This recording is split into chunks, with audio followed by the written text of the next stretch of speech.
Okay, I'm going to call our village board meeting for October 18th, 2021 to order. Roll call, please. Nyla Fry. Here. Bill Willems. Here. Bill Random.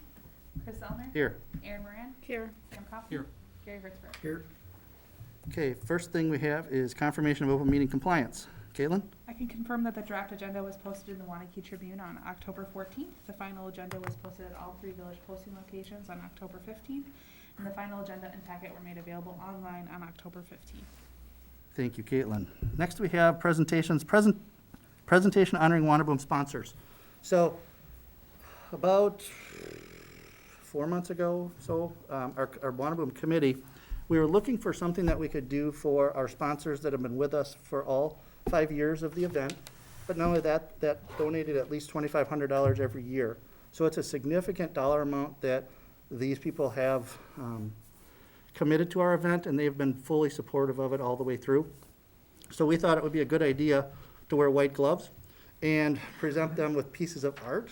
And we've done that before our meeting today. But I'd like to point out all of them for this, because Waunakee, as you know, is an event that is just about fully free, with the exception of food and drink. So all the entertainment and activities and everything that go on that day are provided by sponsors. There's all kinds of sponsors that we have, but these particular sponsors have been major donors for all 5 years of the event. So the bands and the fireworks, and I think our fireworks show is pretty darn awesome for Dane County, if not across the state. So with that, I just want to recognize them. First, I'll show you the piece of art for those that may not. This is one of them. This is the village's piece that we were given. Our artist, who's here tonight, Mark, do you want to, if you want to stand up quick? So Mark Weller is a local artist.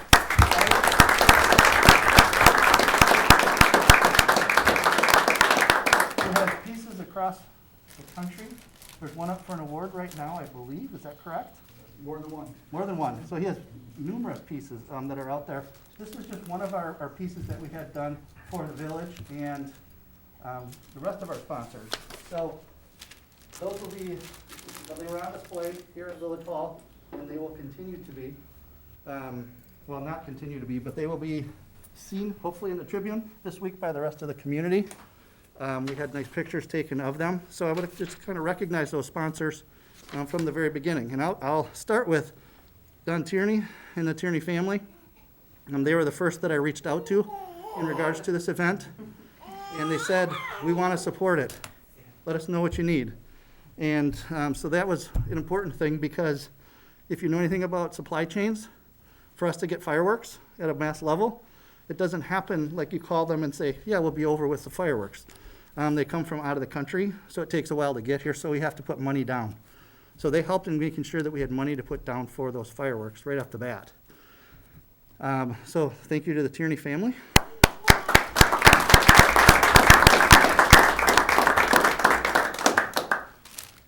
Next we have TDS. TDS was the same thing, right off the bat, jumped in and was very supportive. Curtis Hall is here this evening with us from TDS, and I just want to say thank you publicly. Same situation. Wouldn't have this event without these sponsors, and I can't say enough about it. The picture that TDS received, right away Curtis said, it looks like fiber on the picture, which, as you know, is a big deal for TDS. So super happy with that. So thank you again.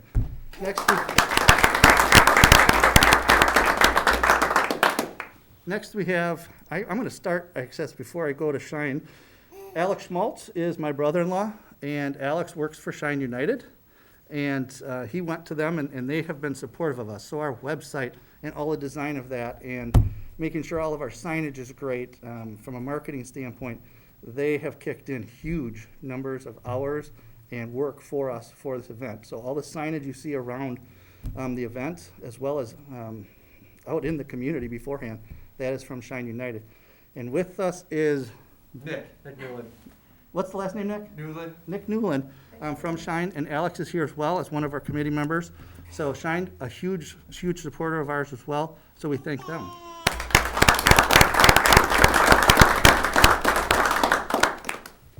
Then we have our wonderful neighbors.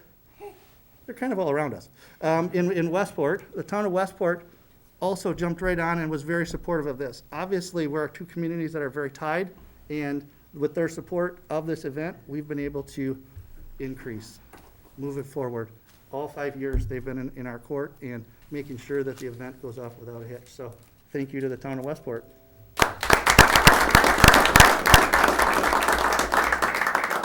Ellen Schaff with the Chamber. The Chamber's been our partner right from the beginning. Okay, those of you who like to drink beer at the event, the Chamber takes care of that and makes sure. But not only do they take care of that, they're there and active all the time setting up and getting things ready, as well as participating in the committee, making sure that all the fun things are taken care of. So, Ellen, thank you for the village.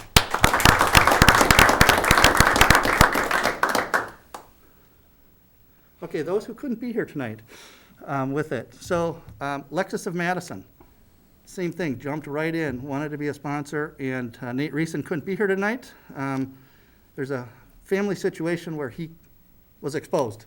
So he couldn't be here, that's all I'll say in regards to that, but thank you to Lexus of Madison as well. Intercon, which it looks like Jamie had to leave. So Intercon was a key component. So there's one thing in Rip Park that's missing. Does anybody know what that is? Lights. Lights, okay? So at the end of the event, when it's pitch dark, it's kind of important to have lights that can go on. We had no lights. They made sure that we were provided with lights each and every year, as well as their donation. So huge part of what we're trying to accomplish, and they were absolutely fabulous. So thank you to Intercon.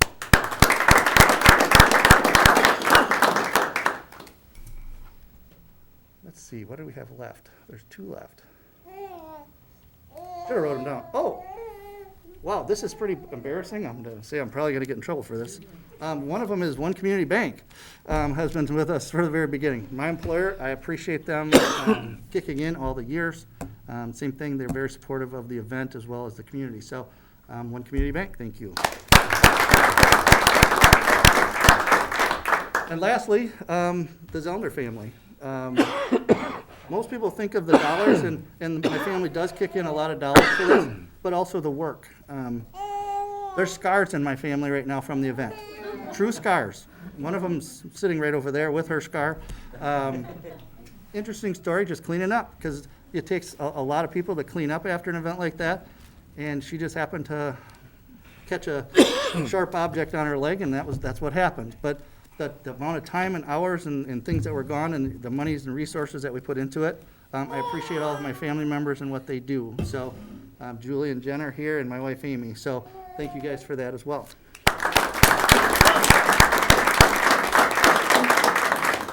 And with that said, we're going to move on, but I want to say thank you once again. We will continue on with this as long as we can. Enjoy it, and I hope the community does. I really don't hear much negative as far as the Waunaboom. It's a great family event for everybody to come and enjoy. Doesn't matter who you are. You can come and enjoy this event. So, and since Adam's here, I gotta say, I should say, and Bill, Public Works Department, all of our parks are amazing. They make sure that the park is amazing when we get there for the 4th of July event. And Adam, security-wise, we've been awesome with the event. No issues whatsoever that we've had come up from it. You would think when you put a lot of people in a small space that there can be things that come up. Not really at this event. So thank you for that as well. So last All right, Todd? I just had one thing. Waunaboom would not be a thing if not for your dream and vision to make it a thing. I remember when you became village president, you said, I'm bringing this festival back to our community. So I want to, on behalf of the village, thank you for making it a reality.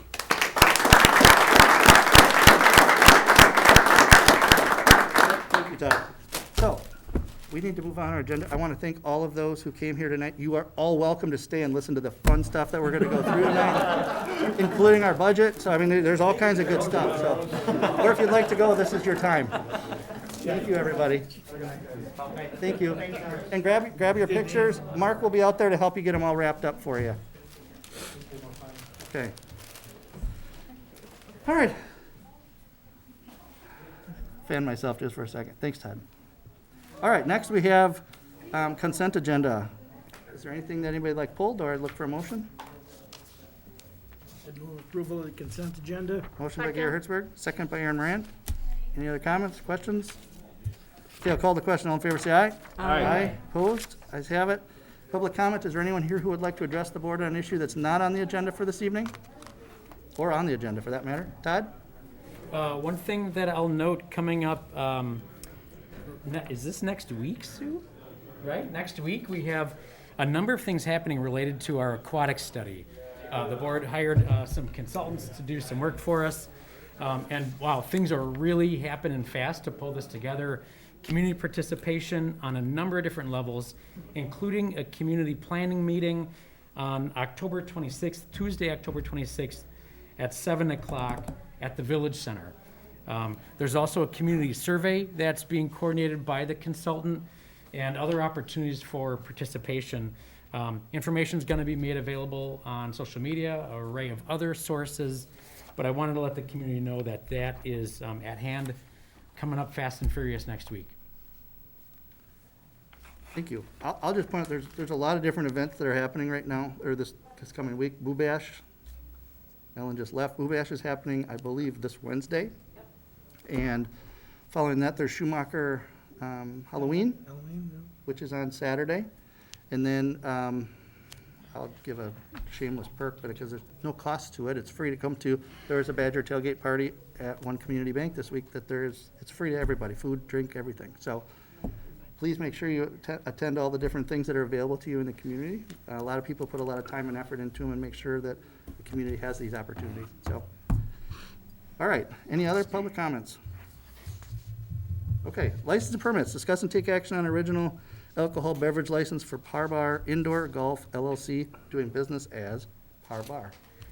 Board members, including in your packet tonight, was the application for an original alcohol beverage license for Par Bar Indoor Golf, doing business as Par Bar. They are going to be occupying the space formerly held by Kuko's here on Century Avenue. Kuko's is moving to Doughboys. I think of their name as Bandies that they tried to change to. So this included in your packet was the application. It has been reviewed by the police department. Staff and the police department recommend approval. Okay, do we have a motion? Can I ask a question quick?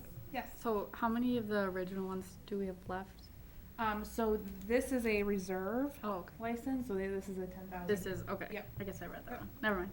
But original, because this is the first time issuing it, that's why we're calling it Gotcha. an original. But the, okay. Yep. Then I'll move approval. Motion by Aaron Moran, Oh, should I read this? No, it's fine. Okay.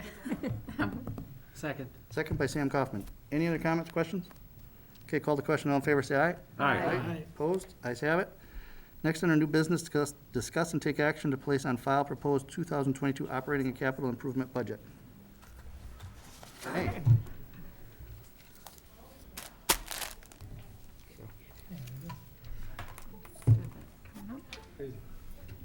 So there was a lot of information in your packet.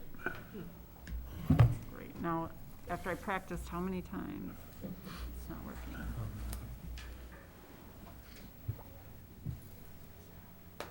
I'm glad you didn't show this in January. Why does it keep going out? Duplicate your display. It worked perfectly at the last meeting. I didn't do anything different.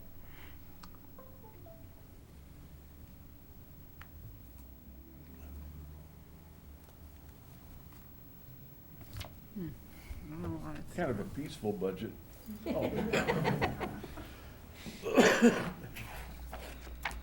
Usually not that peaceful.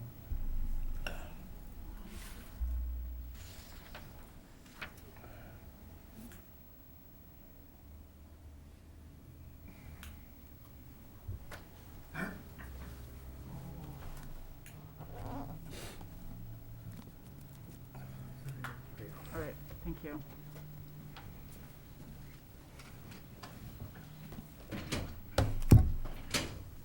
All right, so as I started to say, there's a lot of information in your packet.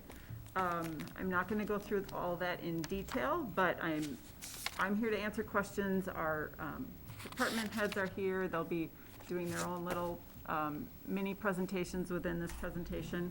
Because we're going to just start focusing on the slide presentation. of the 2022 budget. So just as a refresher on how this process works, the departments started working on their budget submittals back in June, and submitted them in June and July. Then myself and Todd kind of went through the first pass. We consulted with Chris a bit, and we continue, even now, information's coming through, we fine tune that all the way up until potentially the meeting where it's adopted, but hopefully we'll have some of the figures in before that. Then just prior to this meeting at 5 o'clock, the Finance Committee met and reviewed our budget policies, and they reaffirmed those policies for this budget. Tonight, we're doing this budget proposal presentation, the initial one, where we can take feedback from the village board and process that through in our next iteration of the budget, which we will have in our public hearing sessions. So we have, the past couple of years, we added an additional non-required public hearing. This year it'll be on November 1st, where we invite the public to provide feedback. That gives us a couple weeks before the actual adoption to incorporate any feedback that the public might have. And certainly we take feedback throughout the process if anyone wants to reach out. And then the required public hearing will take place on November 15th, where we will again have the public input, and then following that, the board will consider the final budget approval. So, as usual at this time, there's still some unknowns. The biggest one really is the final assessed valuation. We don't get the manufacturing valuation usually until the first week of November. Manufacturing is assessed by the state, not our local assessor. So the state has their own process, and it takes, I guess it takes as long as it takes, but hopefully within the next couple weeks, we'll get that information. I do have an estimate included so that we could come up with these numbers, but we won't know the final till we get that. And one other thing I didn't put on the slide, but we're still in the open enrollment period for health insurance. And so that can have an impact either up or down on the budget figures, depending on if people add or discontinue taking the insurance. In the budget right now is our best guess based on what people take now, but we'll continue to adjust that as we get our final open enrollment numbers in. And then, of course, we do not know the levies for our other taxing jurisdictions. And we need those obviously to figure out our final tax rate for the village. I would expect that the percentages that you see here on the slide should remain pretty close. These are last year's breakdowns. So the village is about 28%. The school district is more than half at 54%. You've got Dane County about 14% of the tax bill, and MATC at 4%. So, you know, those might fluctuate a percentage here or there, but we're, you know, looking at probably those same types of percentages. And we don't get that information. The school information should be coming relatively soon. The county doesn't usually adopt their budget until around when we do, in the middle of November. So we don't know those final tax figures until then. So what are we looking at in terms of our assessed tax rate? Again, this is just the village share that we're talking about, but the current proposed budget is showing an increase of about 3.47%. You may recall last year we held the line as much as possible. We only had an increase of 1.2% last year, primarily trying to help our citizens out with COVID and things that were going on. outside of the village. And so this year we're seeing a bit higher of an increase. On our equalized, which is kind of the fair market value of the village, that tax rate is actually decreasing a little bit, 0.73%. And the reason there's kind of a difference between those two is our equalized value is going up faster than our assessed value is. So our assessment ratio is down to 91.6%. So that calculates to be an assessed increase, but an equalized value decrease. And stop me at any time if you have questions, just flag me down. So how does that translate to the tax bill? So again, we're looking at just the village's share of the tax bill. So for every 100,000 of home value, the tax bill would go up $21. And then we kind of calculate out for 200,000 and 500,000. Obviously it goes up by $42 and then $105 over the prior year, depending on where your value sits. At the bottom there, we're showing what the tax amount is for the average village home. So for 2022, our average village home value is just over $374,000, and so the estimated village tax for that home would be $2,325. So you can see, obviously the village tax is increasing, but the average home value also increased about $4,000 over the prior year.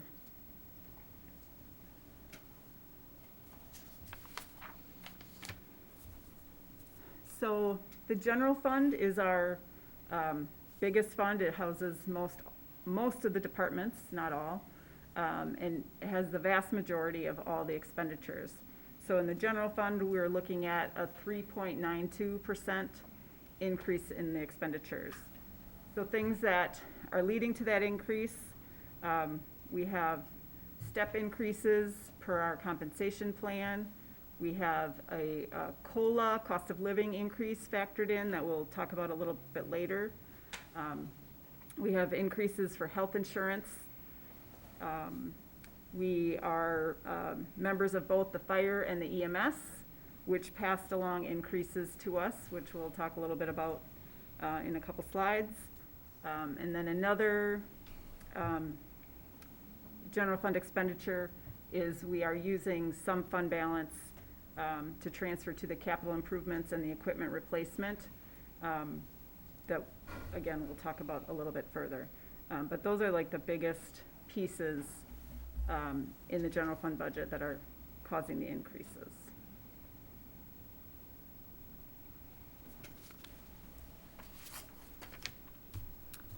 So as part of this process, I do my best to project out through the end of 2021 and where the general fund will be at. So right now I'm estimating that we'll have a decrease in our fund balance of about $129,000. So if you look at the first bullet under that, it's actually really good because we had budgeted in the 2021 budget for a decrease of $740,000. Much of that, just about half of that, was using fund balance to provide tax relief. As I mentioned before, we had a pretty low increase in our tax rate last year. We directly planned to apply fund balance to provide that tax relief. But our results ended up being far better than what we budgeted for the various reasons I have there. Expenditure restraint is a program through the state. We haven't qualified for that in the past couple years, but we were able to qualify and received $85,000 that we had not budgeted for. Likewise, we do not budget for our credit card rebate. That's rose a few thousand this year to about $28,000, and that's simply charging some of our normal expenses to credit cards where we can, and we get a rebate back. There's a small amount of unbudgeted or under budgeted state or local aids, about 23,000 there. Our investment income came in better than budgeted. We budget very conservatively for investment income, so we're gonna be about probably close to 90,000 over budget there. But if you recall, we did go out for RFPs for our banking services, and the market is far different than it was a few years ago when we did the banking bids. So we are losing our 1.75% interest rate that we were getting, and now we'll be closer to about a 0.3% interest rate. So I'm not expecting such a huge overage next year because of that significant decrease in our interest rates. Donations and miscellaneous account for about 74,000 or so, over what we budgeted. We typically don't budget much for donations because you just don't know what you're gonna get. But a large part of that was Waunakee, and also the library and the parks get some random donations. And then the bottom two, just sort of all the other revenues together, were better than budget by 189,000, and all the expenditures were under budget by about 122,000. So really, a good year for us. Our departments are very conscientious about keeping their expenditures as tight as they can, and that helps contribute to these results.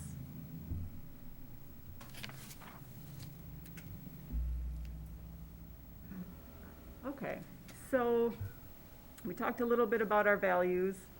Our equalized value grew at a rate of 7.3% this past year. That's just about double what it was last year. Our equalized only grew 3.83%. So if you recall, equalized value is sort of meant to simulate market value and helps when you're comparing different municipalities to each other.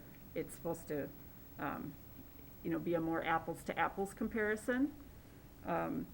What the increase in equalized value does for us is that it actually increases our debt capacity accordingly.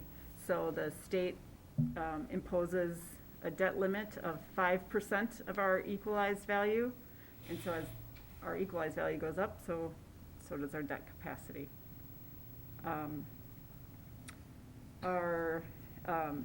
One of the restrictions that we have to abide by is the levy limits, and we're limited to our net new construction. And this year we had 3.207% for our net new construction percentage. I did pull some figures to see how we compare. So the Dane County average was 2.08%, and the statewide average was 1.6%. So we're, Waunakee, we're doing fairly well. This is a number that other places do struggle with, and they're definitely more constricted than we are.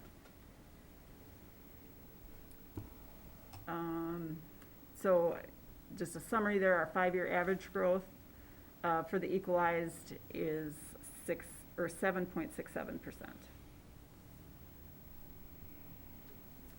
And I did want to note that while our equalized grew by 7.3%, our assessed value grew by less than 3%. So again, kind of contributing to that differential between the tax rates. Our assessed is not growing as fast.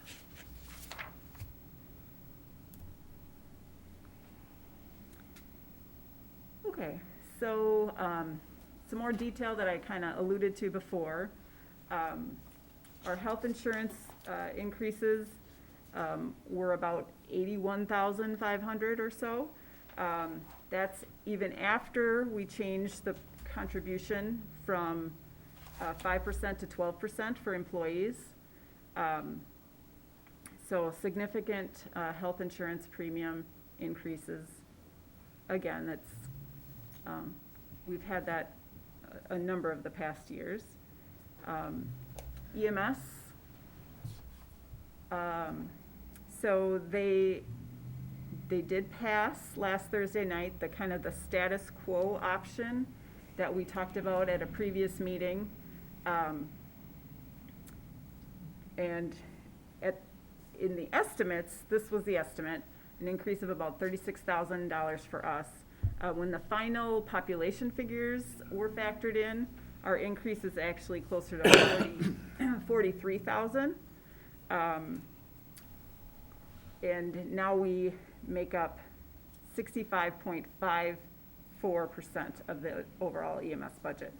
So our population is growing just a bit faster than some of the other municipalities that participate.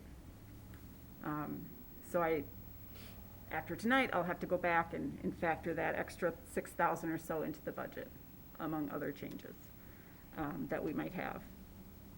For fire, they adopted their budget at the last Monday in September, and they adopted what they had given us as a draft budget.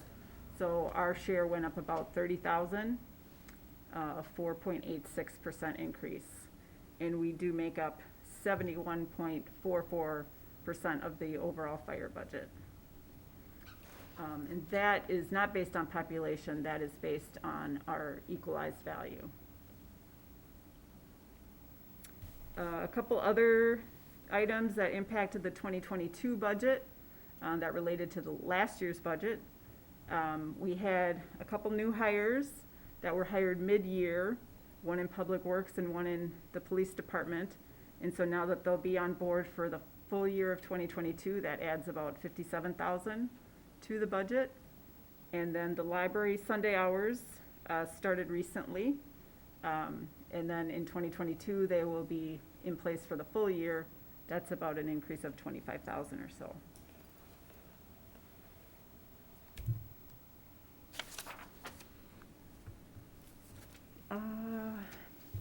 So personnel expenses, that makes up the vast majority of the funds and the increases and all of that.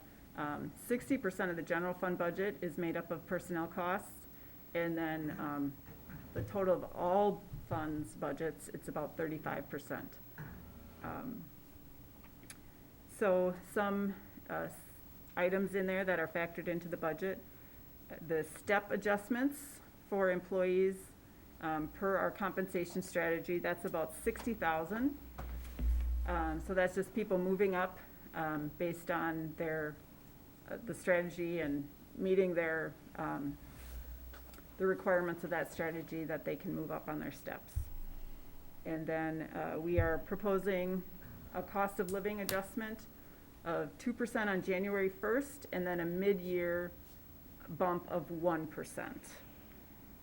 So that 2 plus the 1% would be a $74,000 increase, all staff included.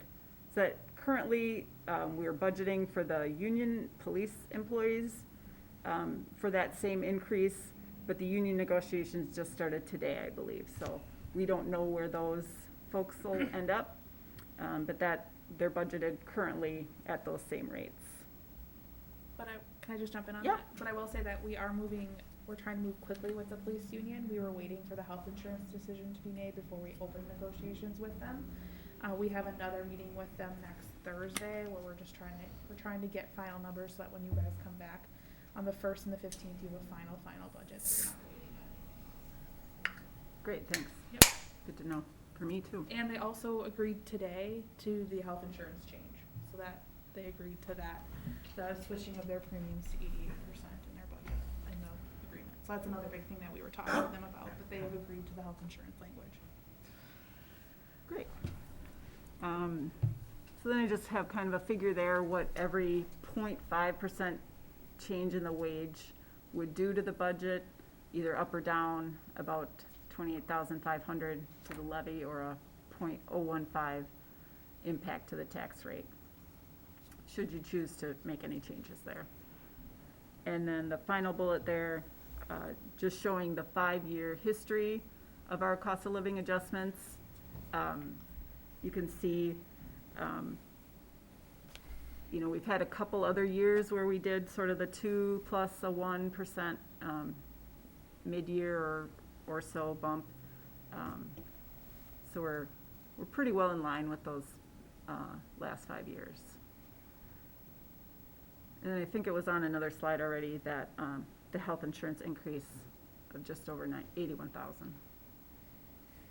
Before you jump ahead, Renee, I want to note, if you look at these two slides, I did kind of a crazy rough calculation of what these sort of And key significant items totaled, and it was in the neighborhood of 375,000. If you could just scroll back up to the general fund expenditure slide, Renee.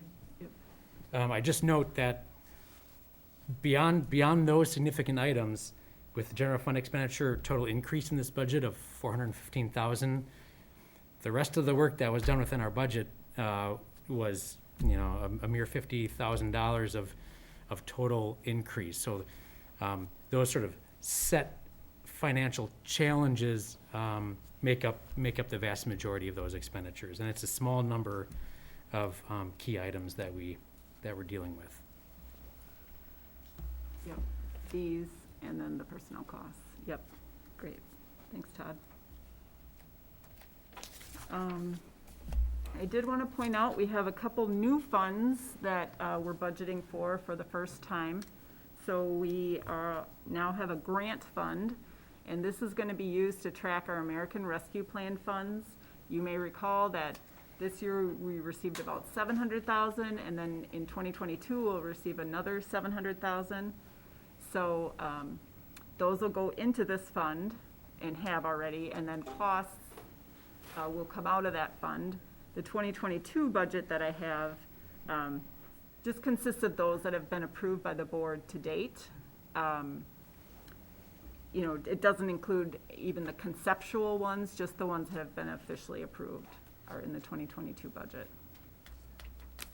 And then we are also, we will have a housing betterment fund, and this will track our funds for affordable housing. So the 2022 budget will include that transfer from our TID 2 extension. Basically the increment for that extended year will go into this fund. And then so far our only anticipated expense is the payment to Cohen Esri that we agreed to in their developer agreement and such. So, but that fund will be ongoing as we have other things come up down the road.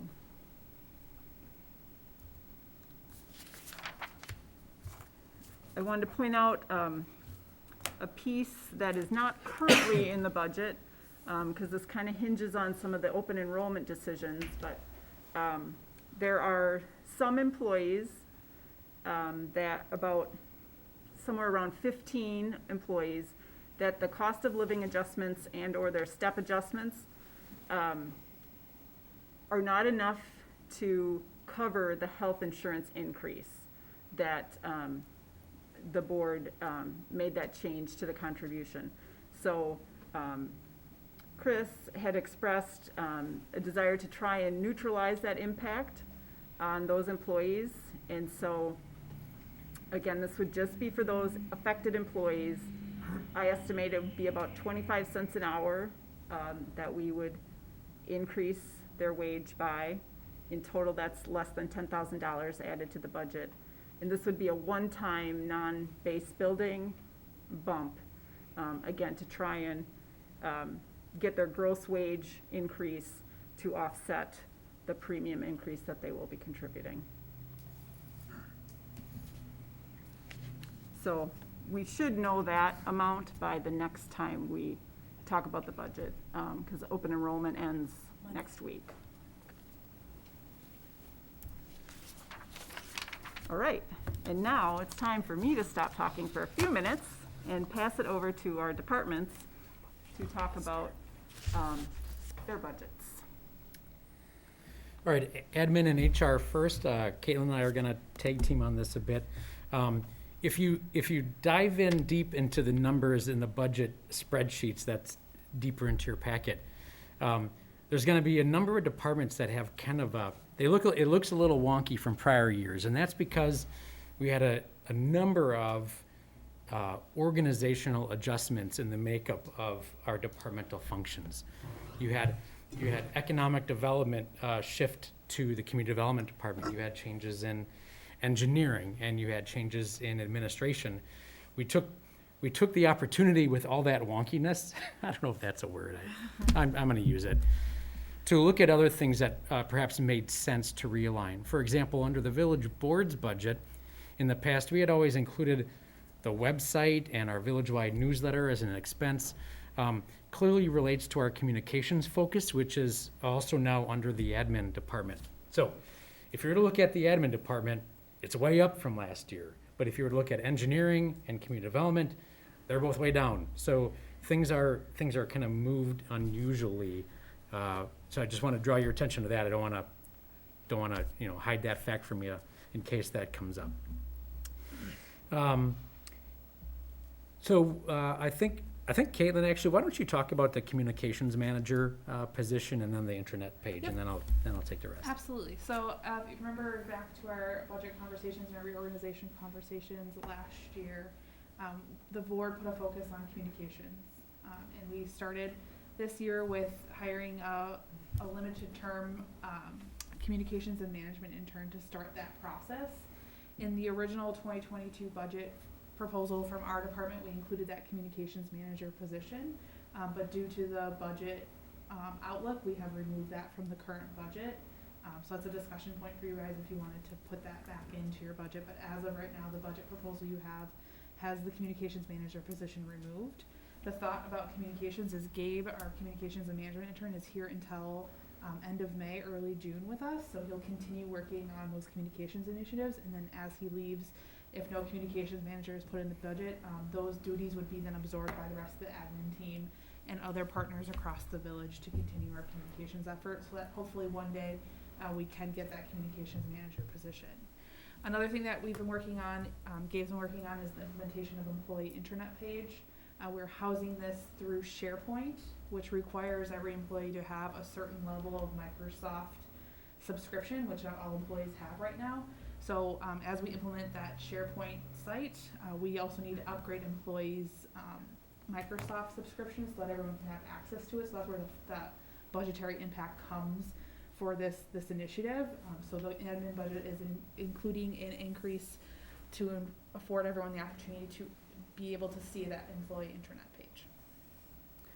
Already talked about some of those resource shifts that make departmental totals look unusual this year, up or down. And then we do have some budgeted funds to continue our partnership with University and our diversity, equity, and inclusion projects.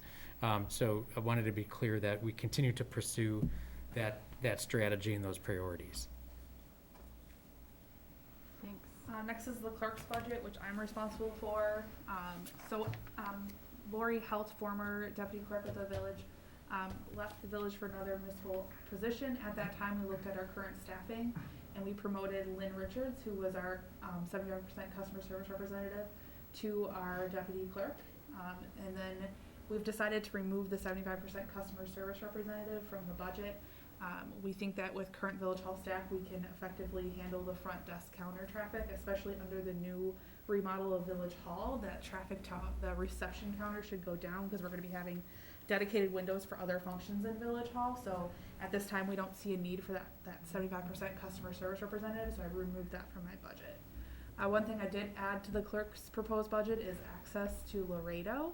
This is the village, or the Dane County's Register of Deeds property record software, and this would allow staff across all departments access to all sorts of property records through Access Dane. Right now you have to pay, we would have to pay to access those records per record, and this would just give us blanket access to those records through the Register of Deeds. Next department budget that I'm responsible for is elections.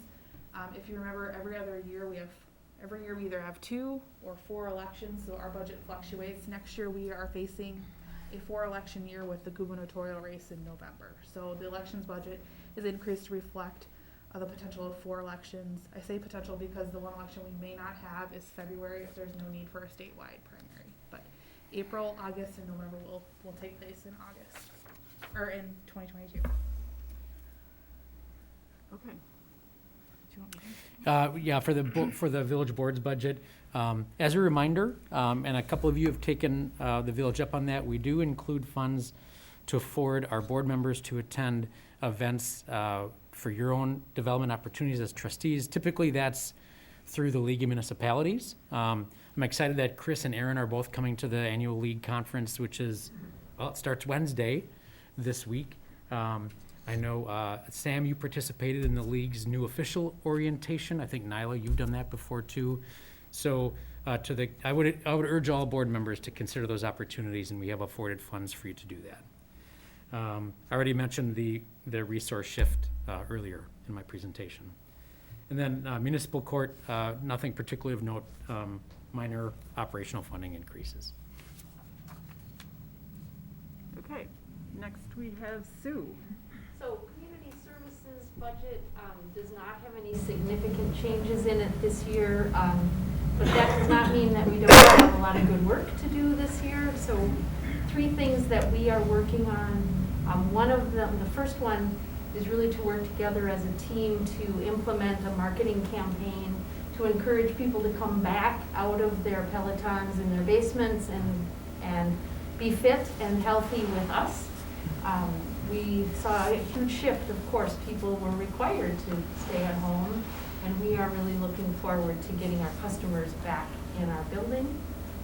Second bullet is we are also going to experience 2 retirements this early in 2022. Both our office manager and our permanent part-time, daytime welcome desk person are both retiring. So that'll be a significant amount of work to find 2 new employees and train and get them up to speed. And then finally, as Todd mentioned earlier, we are working on the conversation about aquatics facilities in the village.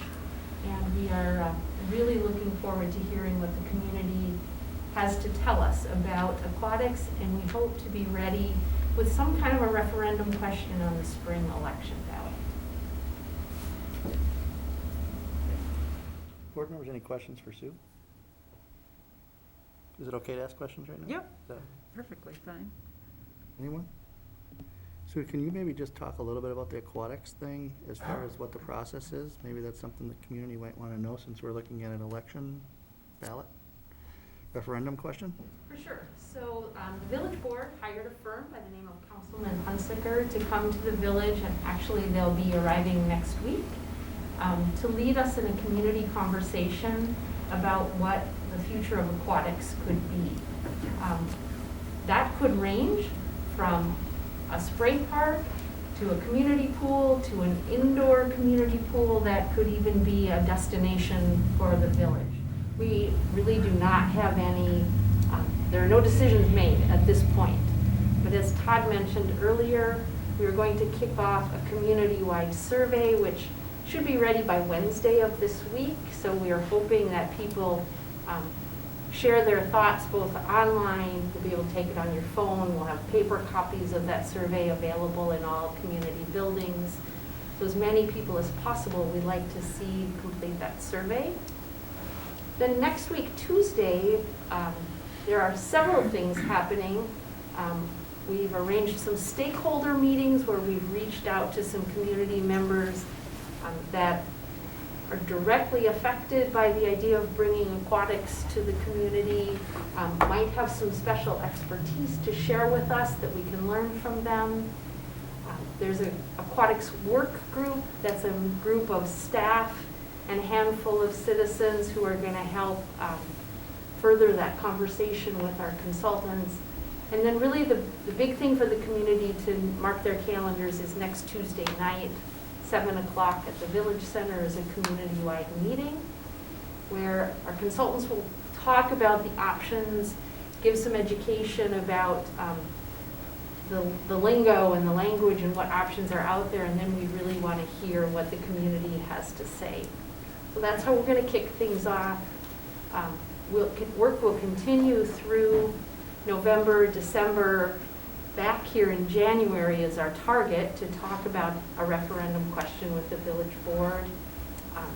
There will be lots of opportunities for comments, and I will be back, if not every village board meeting, at least once a month to keep the community and the village board up to date on where we are. Thank you, Sue. And I'll just point out, one thing is that none of us are sitting in the advisory panels or any of the focus groups or anything like that. I made a decision to make sure that the public is completely engaged. The public is going to hear exactly what we hear once our consultant comes back to us with the information. So as we decide which way we're going to move at that point, all the community will have that information, just like we have it. Thank you, Sue. You bet. Okay. Tim, Community Development. Thanks, Renee. As Todd mentioned earlier, this budget reflects the addition of a full-time community development director and associated professional certification. I would note that under the AICP, or American Institute of Certified Planners designation, there is a requirement for a minimum of 32 credit hours of ongoing continuing education every 2 years. And for me, that 2-year cycle ends at the conclusion of this year. So as under bullet point number 2, the budget also includes the addition of registration fees, travel and lodging associated with the National Planning Conference. And then lastly, the budget reflects addition of funds to update the village's sign code to render it compliant with a Supreme Court case from about 5 years ago. So the hope is to get the code updated for that. Board members, questions for Tim? Thanks, Tim. Okay, Library, Eric. Okay, thanks, Renee. I'll start with the second bullet point first. So in the budget that you have in front of you, the programming and materials budget, so all the services that we provide our patrons in terms of our programs and the materials that we lend, we were hoping in next year's budget to go back to pre-pandemic levels. We cut back in this year's budget, the 2021 budget. We are seeing, thankfully, that our service levels are rebounding quite nicely now at this stage of the pandemic, so that's the budget reflects that. And then the second part of the budget, the library building portion of the budget, you'll recall that in previous budgets we were kind of guesstimating in a lot of those areas because we didn't have a full year's worth of data. So this is really the first budget where I think Renee and I feel confident about what utilities actually cost, what the heating prices will actually be. So that's nice to have that kind of nailed down for the first time. A little bit of background about that first bullet point. Throughout this year, the library board has been working with Caitlin on a staffing assessment and reorganization, as we have begun a new strategic plan process, kind of to determine how we want to staff ourselves in future years to meet the needs of a growing community. This year, in the library board's proposed budget, we did include 3 modifications to 3 existing employees. And there is in your packet on pages 133 through 135, there's a memo detailing those proposed changes. Basically, it's to give promotions to 2 current full-time employees. One is Brittany Gitzloff, who's the current youth services manager. She would become assistant director. And Emily Harkins, who's our circulation manager, would be promoted to a managerial position. She's on track to get her master's degree in library science this December, and the library board feels strongly that we should pay her commensurate with her education. The third bit is a new position that we propose to be filled by a current part-time employee, Amy Sampson. She works 30 hours a week for the library. This would be a community engagement librarian position. It's precisely that. It's somebody to interface with community groups and to conduct our marketing.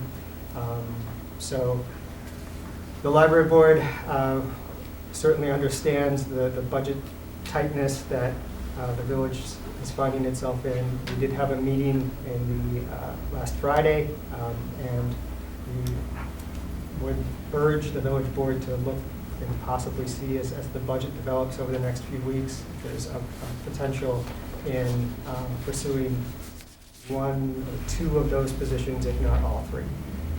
We understand certainly the financial straits that the village finds itself in. I did, and as Todd will attest, I have been looking at ways to cut back other aspects of our operating budget to accommodate at least the community engagement librarian position. Ultimately, if there's a way we can do that without cutting back on books or on programs, we'd like to do that. But there are options, I think, and as Renee mentioned, there are still so many unknowns at the budget. The library board is, I think, ready to just kind of see how the process plays out. Okay, board members, questions for Eric? Okay, seeing none, go ahead. Thanks, Eric. Police. Just two things for this year's budget. The first is a yearly subscription to Power DMS. This is a cloud-based service that we want to use to help keep our policies in better order. It helps us track changes, work with other members of the department to create policies. The reason that we're asking to do this right now is because we're working towards an accreditation. It's a multi-year process, but this program not only helps us track our changes in our policy, the accountability part and how we test our officers on their knowledge of the policies, but it also has a section strictly for accreditation that will allow us to track proofs for a couple hundred points that we have to have in all of our policies. So we're going to say that we're going to do this. Now we have to show proof on a yearly basis that we're doing it. This program will allow us to do that all into one. It's a major time commitment, one that I think is very valuable. The accreditation process will help us make sure that we're staying up to date on best practices in our profession. And this type of program helps reduce the time that we're going to commit to that project. So that's the major increase of the two. The other one is a very small increase to our equipment line item in our budget. We have just seen an increase in repairs, whether it's radios or radars and other small equipment purchases. This is an item or a line item that we've been over the last 3 years that I would like to see us raise just a little bit in hopes that we can keep up with those needs. Okay, board members, questions for Adam? Bunch. Thanks, Adam. Okay, Bill, Public Works.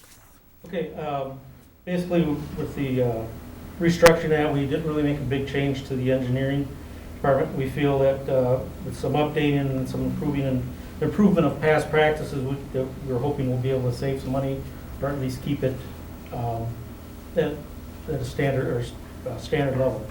The next item there, the 10,000, we're looking to do is to assess the current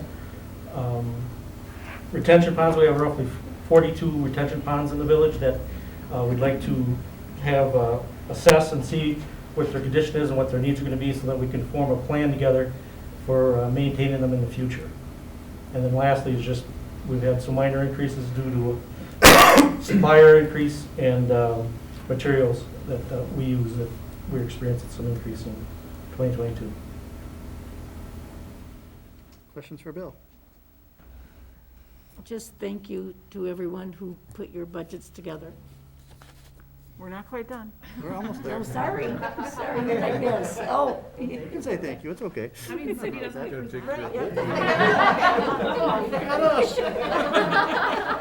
I do have a question. I do have a question for Okay. Bill. So with the retention ponds, so what you're talking about for serving them, is that like what's all inside of them right now? What we might Basically, have to what do with it? their overall condition is, how they're holding up, if they're going to need any major repairs, or if they're functioning properly. Define what major repair means. Well, dredging, if they need to be dredged, or some pipes need to be cleaned, those kinds of things. And with our new engineering type things we're looking at next year, to try to put a program together and look into those things. Perfect, thank you. Gary? Just, hey, Bill, I had heard, that Suck the Muck program the county has. Is it next year they're gonna look at 6 Mile Creek, and I'm not sure what portions of that they're looking at? I did hear about it, but I'm not sure if Clark. Westport. Westport. Yeah, it was Okay. Down the pond. Yep. Dredging the pond. down on Dorn Creek area, right? Well, 6 Mile Creek down at the pond by Woodland Drive. Right. The houses down at the bottom of the hill. Okay. Okay, thanks, Bill. Okay, Cindy?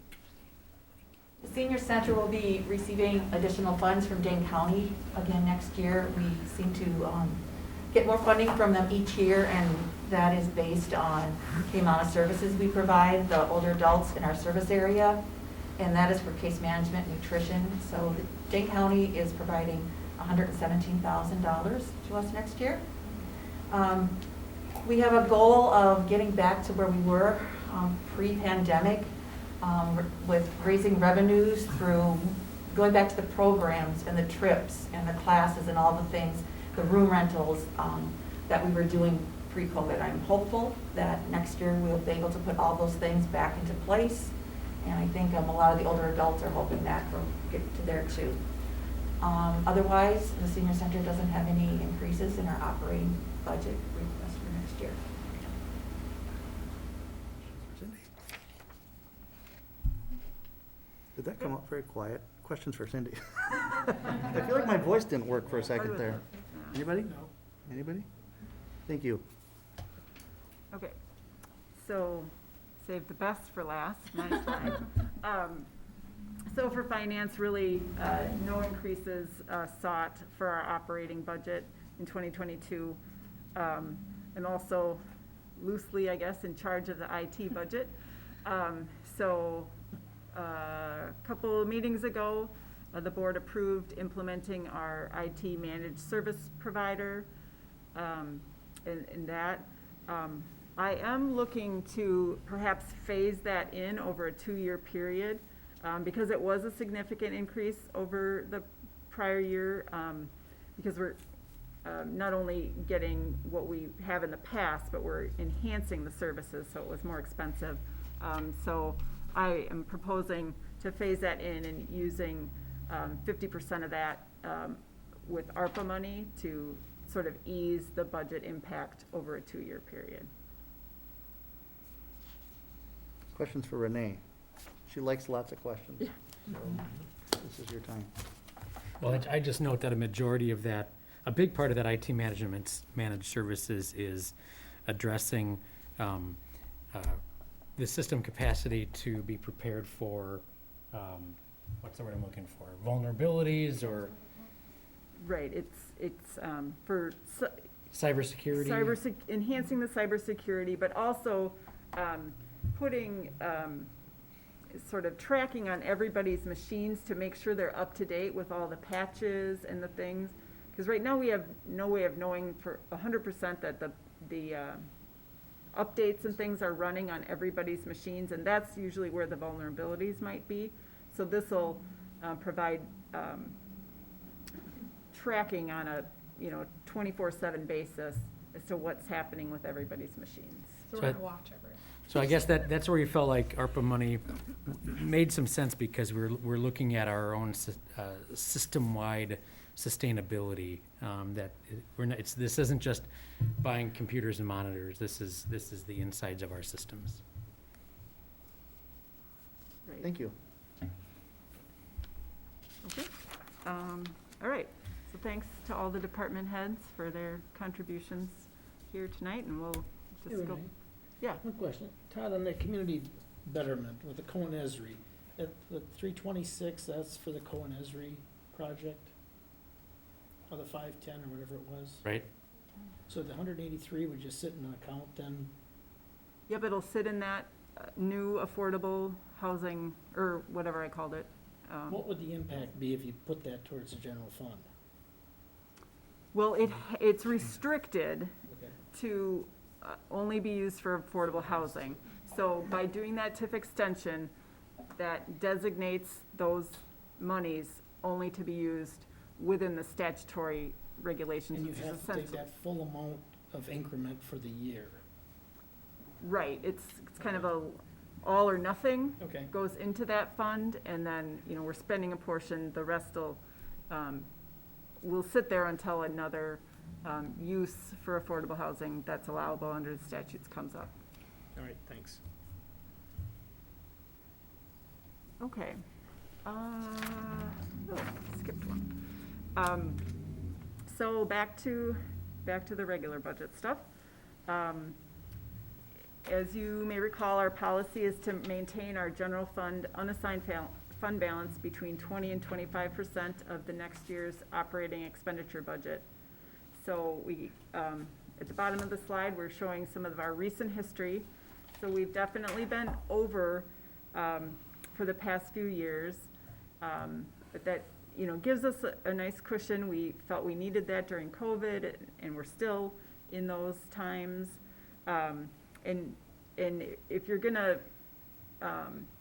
it's better to be over your policy. Obviously, you don't want to be under the policy. And Moody's, the rating agencies, they like it as high as possible. So being over our policy helps us in terms of ratings. But of course, we try and find ways to get that closer to our policy, again, using it on one-time type costs. So some ways that we are planning to use some of that fund balance in the 2022 budget.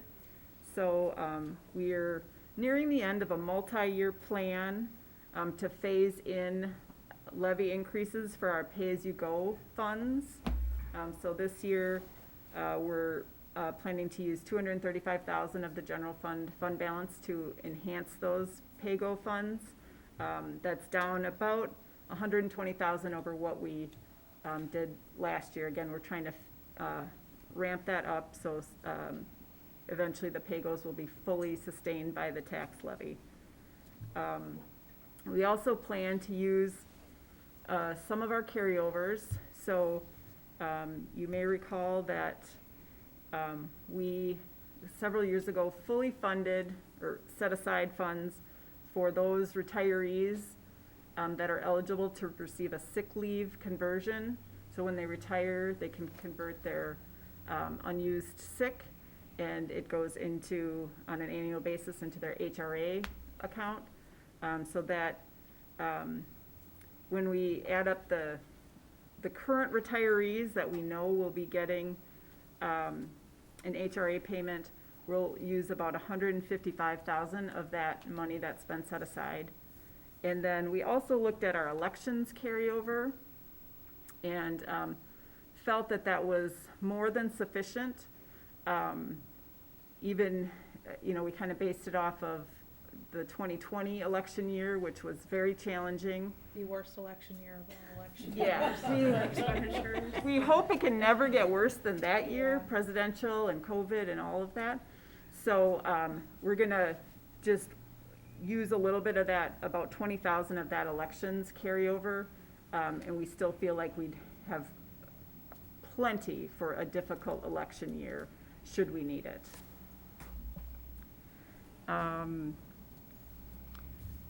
So, again, with my current projections, we're looking at, an unassigned fund balance still being over our targets by, to a level of 29% and 30% for the next 2 years. That's if we implement a plan that we have on the next slide. So this is using some fund balance to support our debt service. Many years ago, TID 5 was struggling, the downtown TIF district, and essentially the general fund loaned them the money, to make their debt service payments and expenditures as they came due, which is called an advance. And TID 5 has been paying that advance back to the general fund over a number of years. In 2021, we're anticipating a pay down of that advance of about $920,000. And so 2021 is the last year that TID 2 will be sharing their increment with TID 5. So that is about half of that. And then TID 5 now is much more sustainable on its own, so they are also able to, with the increment of TID 5 itself, to pay back the general fund. So we'd be looking at about $920,000 to be added to our unassigned fund balance. So when we were putting this budget together, we looked at, what could we use that for? What's kind of a one-time thing that could have, some multiple benefits? So we looked at paying off the library state trust fund loan. So we had originally borrowed $925,000 for the final borrowing for the library at a 3% rate, which is higher than if you just went out for general obligation bonds. And the original thought process is that we would have paid that off by now using proceeds from the sale of either the old library or this building. And that's, hasn't quite gone as planned, and we don't know, what will happen long-term. So we thought maybe we could use this money to pay that off. The payoff would be about $858,000, including some accrued interest.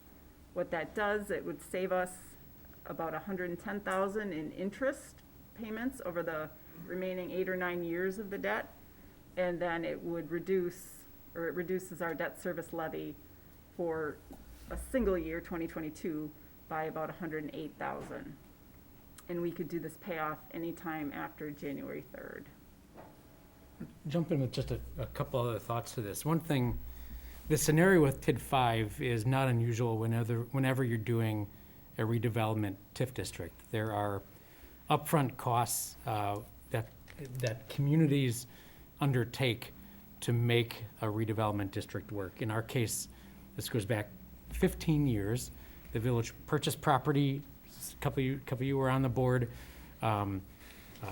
buried some contamination under a new road that was constructed, and prepped sites for redevelopment. This is where Madison, Maine is in that area. Timing was not good with the recessions that we faced in the 2010 timeframe. That was pretty rough on our district. I would assume most redevelopment districts felt similar.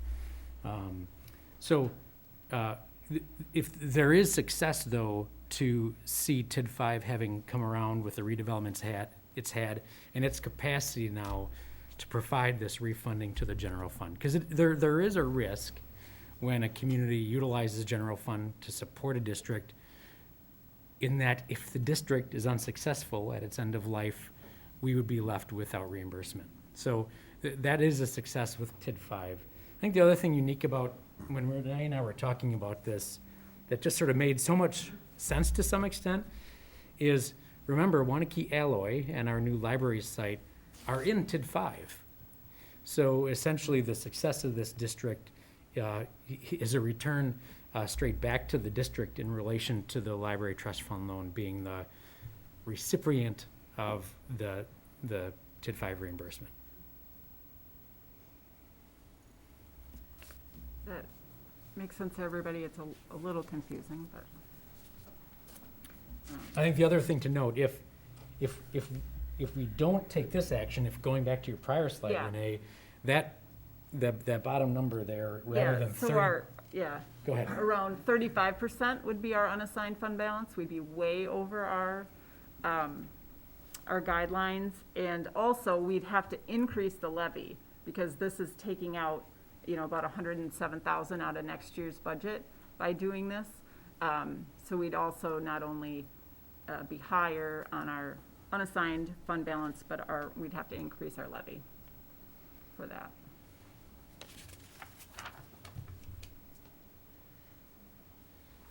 So that kind of leads into where we are with our debt service. So our village debt limit policy is to remain below 50% of the state limit. So the state limit is 5% of total equalized value, is how much we can borrow, and our goal is to stay below 50% of that.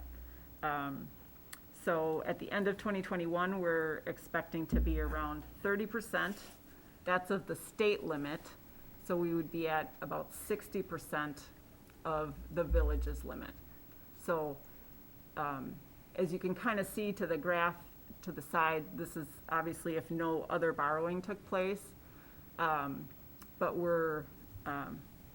we have a nice cushion of debt capacity should we need it. Our next policy is to keep the village or the debt service expenditures below 30% of total village expenditures, and will be with this budget around 17%, down just a little bit over the prior year. And then we also have a goal to keep our equalized tax rate for debt below $2.25 per thousand, and we'll be at about $1.26, again, down just a little bit over the prior year.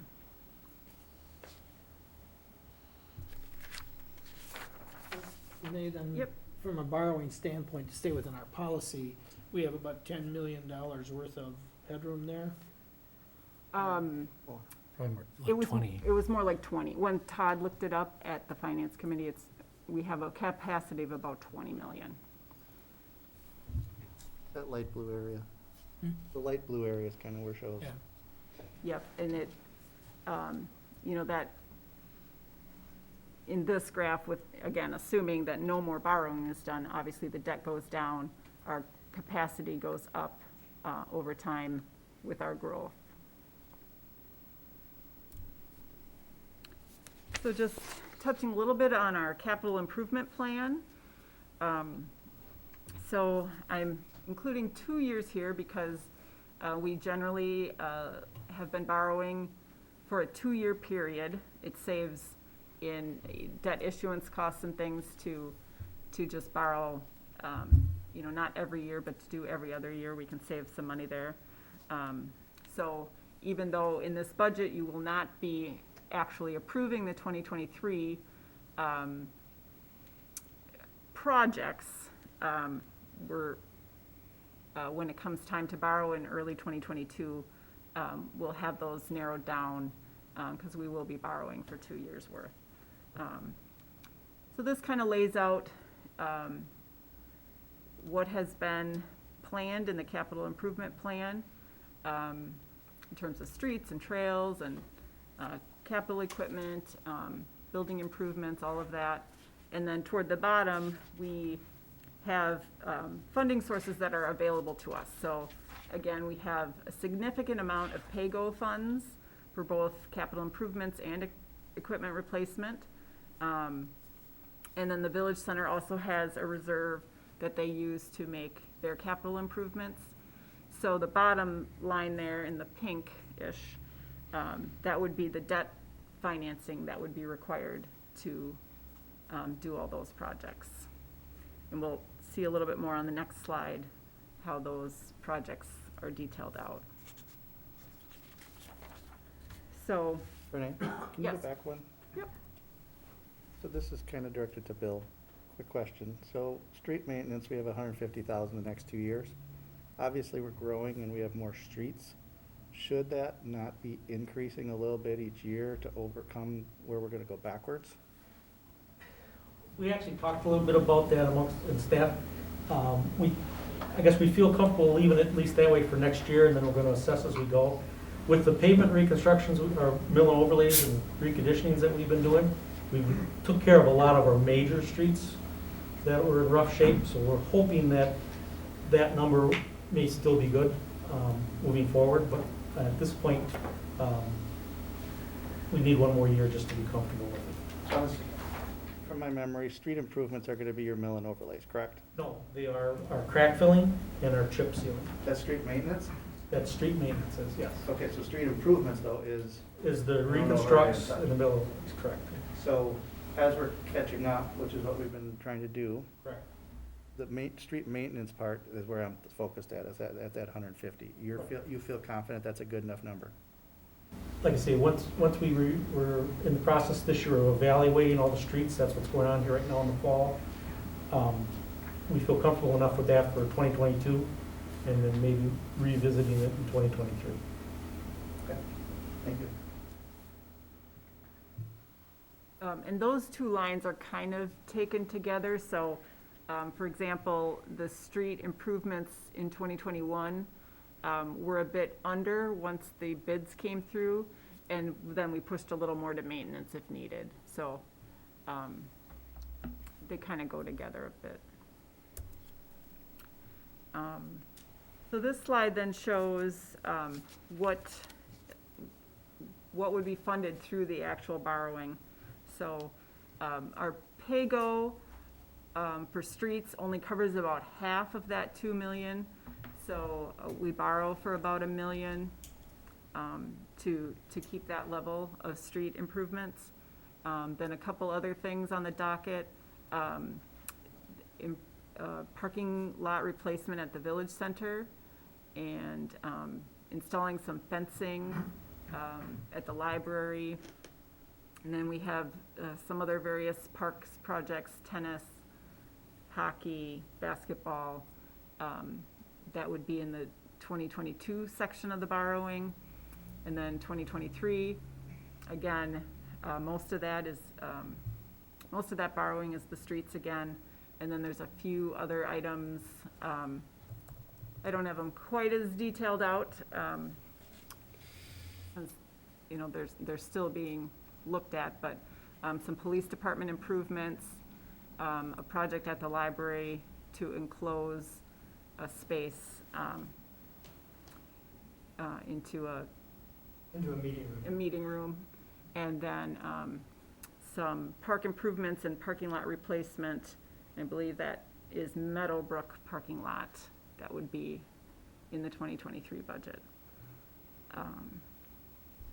So again, 2022 is all that you'd be approving during this budget cycle, but just wanted to kind of lay that out there for the 2-year period.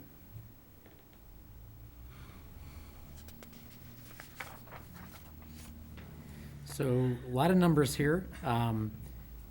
I'll walk you through this, though. This is a chart that the village board has looked at every year. We look at the past 3 years of tax rate comparisons for all cities and villages in Dane County to assess where we stand in comparison. Renee explained earlier how the equalized tax rate is an approach to understanding apples to apples when looking at other communities. That's where the assessment ratio is applied to the assessed tax rate. We talked about all that a little bit earlier. So if you look just at the equalized tax rate, I don't know if your little cursor can show the right column of each larger column. That the far right column is the equalized tax rate that was approved with last year's budget. And that number, if I were to zoom in for you, is 5.689 per thousand. You can see we're in the lower third. This proposed budget that you see tonight would move that number down just slightly to 5.6 and a little less and change. So I would suggest that this proposed budget keeps us squarely in the bottom third in equalized value compared to our fellow cities and villages in the county. Can you give a little conjecture? I see Verona's about similar size. They stay towards the bottom. What do you attribute that to? Well, Verona has seen very impressive returns on the success of their TIF districts related to EPIC's development. So that's a significant element for their Are you budget. saying that because it closed now? Right. Yes. Yeah, the new high school building over there, if you haven't seen that, drive by, it's pretty impressive, but that was also significant recipient of the outcome related to the EPIC TIF. I think the next slide, I just want to thank those involved, certainly Renee and her team. Appreciate her work, and we're lucky to have the expertise here in our organization. Renee mentioned earlier that the department started budgeting in June. I'll be honest, we don't start and we don't stop budgeting. We're always budgeting. Either we're managing our existing budget to achieve the results that you saw on the outcomes from this year's budgeting process, which, you know, we were in really good shape based on expenses under budget. That's thanks to continual monitoring of our current budget situation. And then the element of budgeting for next year's budget is also seemingly nonstop. As we look at pressures and needs within our departments, your department head is gonna see a need, let's say in January, and start to explore what would be needed to budget so as to achieve that improvement. So this is a continual active effort on behalf of all your department heads and your management team, and I appreciate the good job they do at that. And then the rest of administration, and Chris, you've been along with us for, you come in at portions of the ride and give us some good direction and advice, and that moves us along as well. So this exists as the administrator's recommended budget, but what's important is the village board's budget. So what we do want to do is spend time in our process today and in the next few meetings to hear from you very clearly about what you like or don't like, what you might like added or changed. This is your opportunity to pursue that. And Renee has kind of a rule of thumb up here for you that you can follow as you consider what you might care to adjust in the budget proposal. If you want to walk through that, Renee. Yeah, so that rule of thumb, pretty similar to what it's been the past few years. Every $10,000 change to the levy, up or down, will change the tax rate by 0.006, or that would be a 0.1% change over the prior year tax rate. Or this year I added, what would that mean to the average home? So that, remembering that the average home value is about $374,000, taxes of $2,325, a $10,000 shift would be $2 up or down for that average home. And just a reminder that assessed tax rate is still moving target till we know manufacturing, until we get some of these last minute things and open enrollment incorporated into the budget.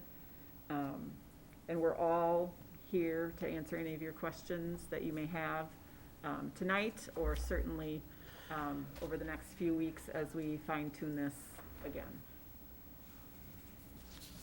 Okay, thank you. I would commend all of you for the fine work that you've already done in putting this together. Board members, questions, comments for staff as they're looking for that from all of us? I think it's a very tight but achievable budget.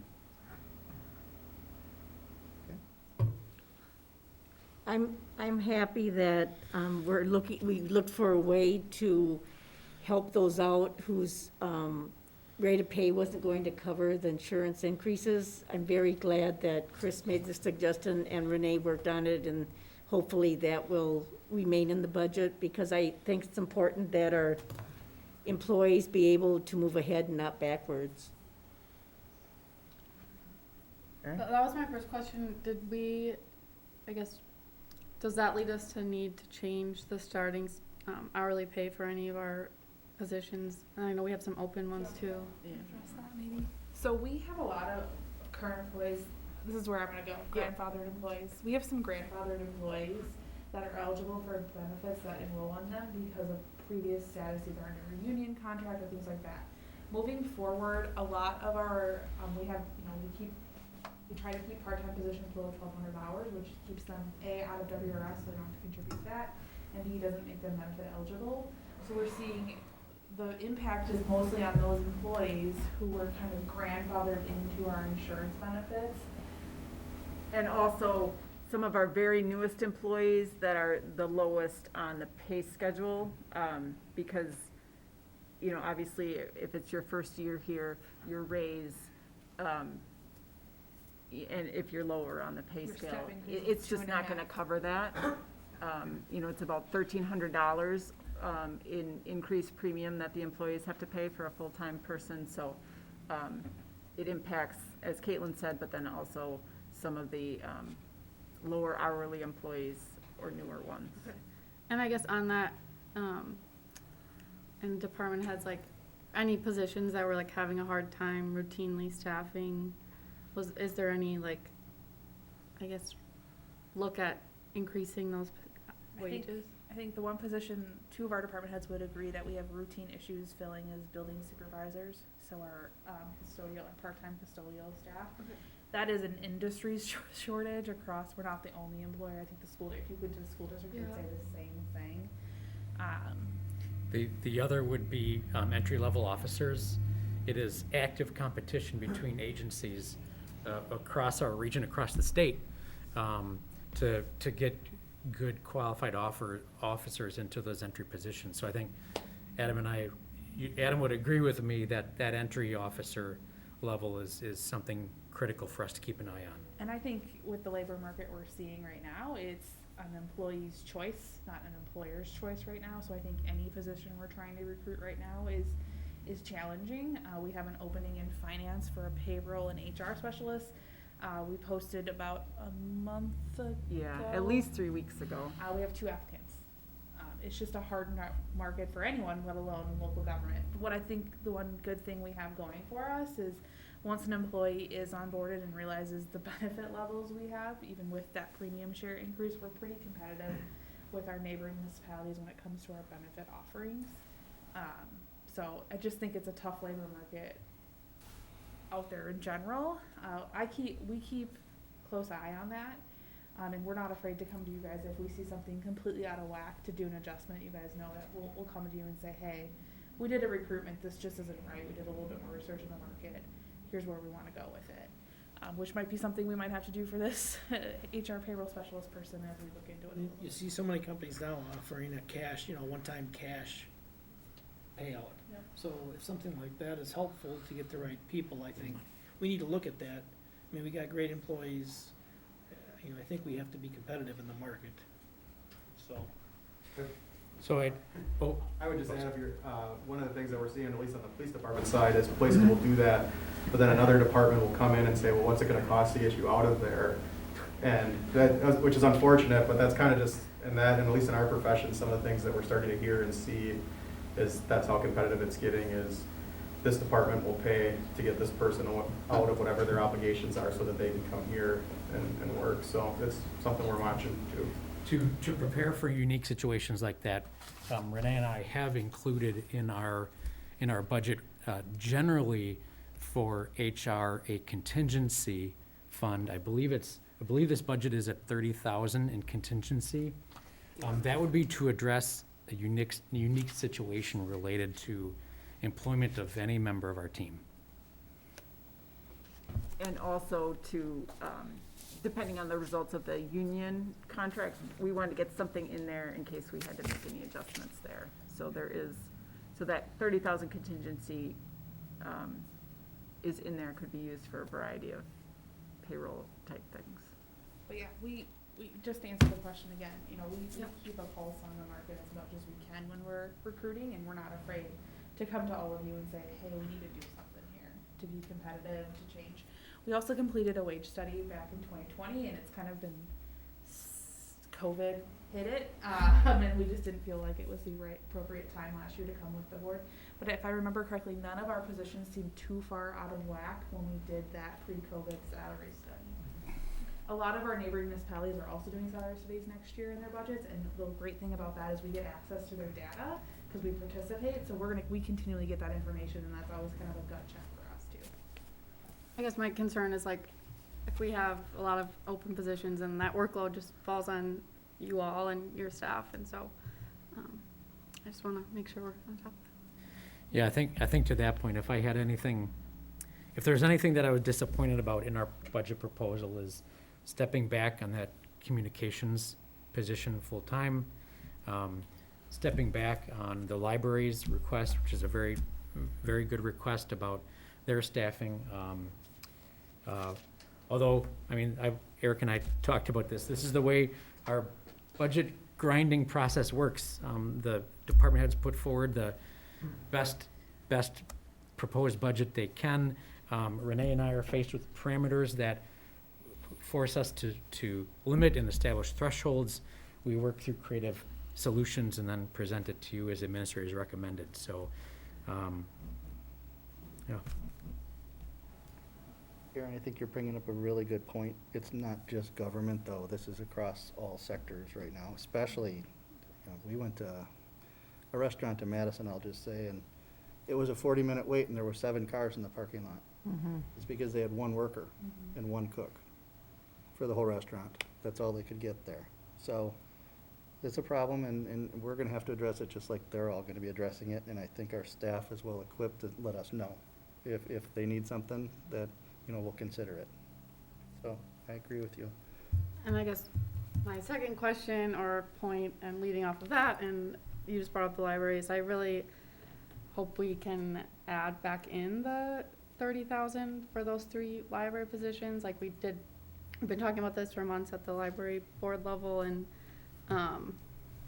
both in terms of retention, like these are 3 current employees, and the need is there, and so that's, I would really like us to consider that. Okay, thank you. Bill? I apologize, the debt, how much debt is left in the library then? Is that the debt for the library? Or? No, so that was just one piece of the debt. There's, I think the total borrowing that we did was something like 12 million for the library. So this was just that final million to get us to the end of it. Yeah. And again, we were gonna fund that with the sale of a building to sort of get rid of that right away. But the other, I think there's 2 other debt issues, one that we did at the very beginning and the one that we did in the middle. Those are still going for a number of years yet. So this is just one piece of that library debt puzzle. So when you hear that, I mean, our total debt is just over 30 million, so about 1/3 of our debt is the new library, which is recent, so.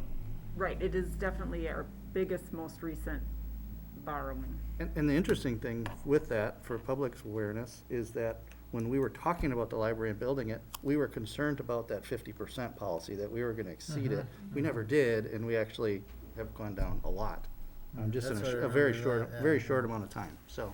Market timing was really good. We got the cheapest money we've ever seen in those issues. It's sub 2%. Yeah. Right, and yes, our growth hit at a good time, so we never had to, get real close to that limit. Like, we did weary one of those years that we would. Sam, questions? Glad we're paying the library loan off. Okay. Anyone else? I guess we're not making any motions tonight, correct? We're You just- do have to Yeah. take, I'd like to make a motion, we direct staff to publish the notice as required by state statutes indicating the proposed budget is available for public review. I'll second it. Motion by Phil, second by Nyla. Any other comments? Thank you all for your comments. Thank you to staff for coming and making your comments as well. Call the question. All in favor, say aye. Aye. Opposed? Ayes have it. All right, now just that that little reminder at the bottom for everybody, again, that additional public hearing will be at our next meeting, November 1st. okay. And Sue, what was the date for when we're having a public hearing for the pool again? Next week? Tuesday. Tuesday. Tuesday's public Just want meeting. to make sure everybody knows. Next week, Tuesday. It's a great opportunity for people. All right. Next item on our new business, discuss and take action on resolution of support to participate in MadRep Workforce Innovation Grant application. Todd came to me a couple weeks ago and asked about this, yes? And so, I didn't have a feeling one way or another at this time, but I thought it was important that we bring it because there may be some really good value to us. And Todd's gonna share that with us tonight. Yeah, along with my champion of the evening, Mike Matthews, who stuck around through all the other elements of the agenda. Thank you, Mike. I knew you would, though. You just.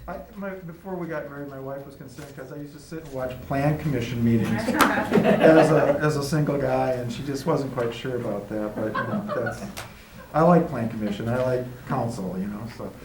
You're probably gonna go home and say, I've never seen a village staff be applauded for presenting a municipal budget before. I So will that- share my experience, All right. how impressed I am with the village tonight, yes. So you need to make sure you share with all of those people that left earlier, that they missed out. Good stuff. Send them the link to walk. That's it, so. All right, go ahead, So, Todd. yeah, so this is a very unique moment in our country's history with what's coming from the federal government to support a wide array of programs. Mike Matthews and Gary Becker, Mike is with his own firm, Economic Growth Advisors. That's right. Awesome. And they've worked with us before, but Mike has now been hired and retained by MADREP, the Madison Regional Economic Development Partnership, something like, and they represent a 10-county region of the state. They've hired Mike and Gary Becker to walk along and assist them in pursuit of a source of funding that is really a unique opportunity for our state and our region. I want to take a break first and let Mike explain the funding opportunity that's before us, and then we'll talk about what I might have to suggest. So just to reinforce, yeah, there's obviously a tremendous amount of federal and state monies that are being made available to address the issues of the pandemic and to help economies recover. And so it's really imperative that we address those issues at a regional level. The MADREP region, along with the Wisconsin Workforce Development Board of South Central Wisconsin, is also a multi-county region. And so we're focusing on 6 counties right now that include Dane, Rock, Jefferson, Dodge, Sauk, and Columbia counties, going in with a joint proposal. It has 4 parts, and this is a $10 million grant maximum. There's $100 million that's been allocated by Wisconsin Economic Development Corporation and the Wisconsin Division of Workforce Development. $100 million. And I don't want to be a reviewer on this one because they are getting inundated with applications. Ours is a regional application. It's meant to, and the criteria are, they're looking at basically workforce development. And so what we're trying to do is 4 things. One is introducing private transportation, similar van pools, and the deployment of fleets that allow people to move between home and work in ways that they can't with regional transportation as it exists today. That's one part. Second part is child care centers in proximity to business centers so that we can provide transportation and daycare to people who are kind of fixed in a geographic location currently. The third piece is really focusing on youth and young adults and the development, and we have some programs that are geared towards underserved populations. We have some amazing capstone programs in the region, and micro certifications. There's a number of things on a continuum that would allow us to work at a regional level for both urban and rural populations. And the last piece is what we're calling community-based experiential learning centers. And so really it brings together innovation centers, fab labs, maker spaces, co-working spaces that allow basically kind of purposeful collisions, if you will, in the community with people who are doing work, doing idea generation, prototyping, development work.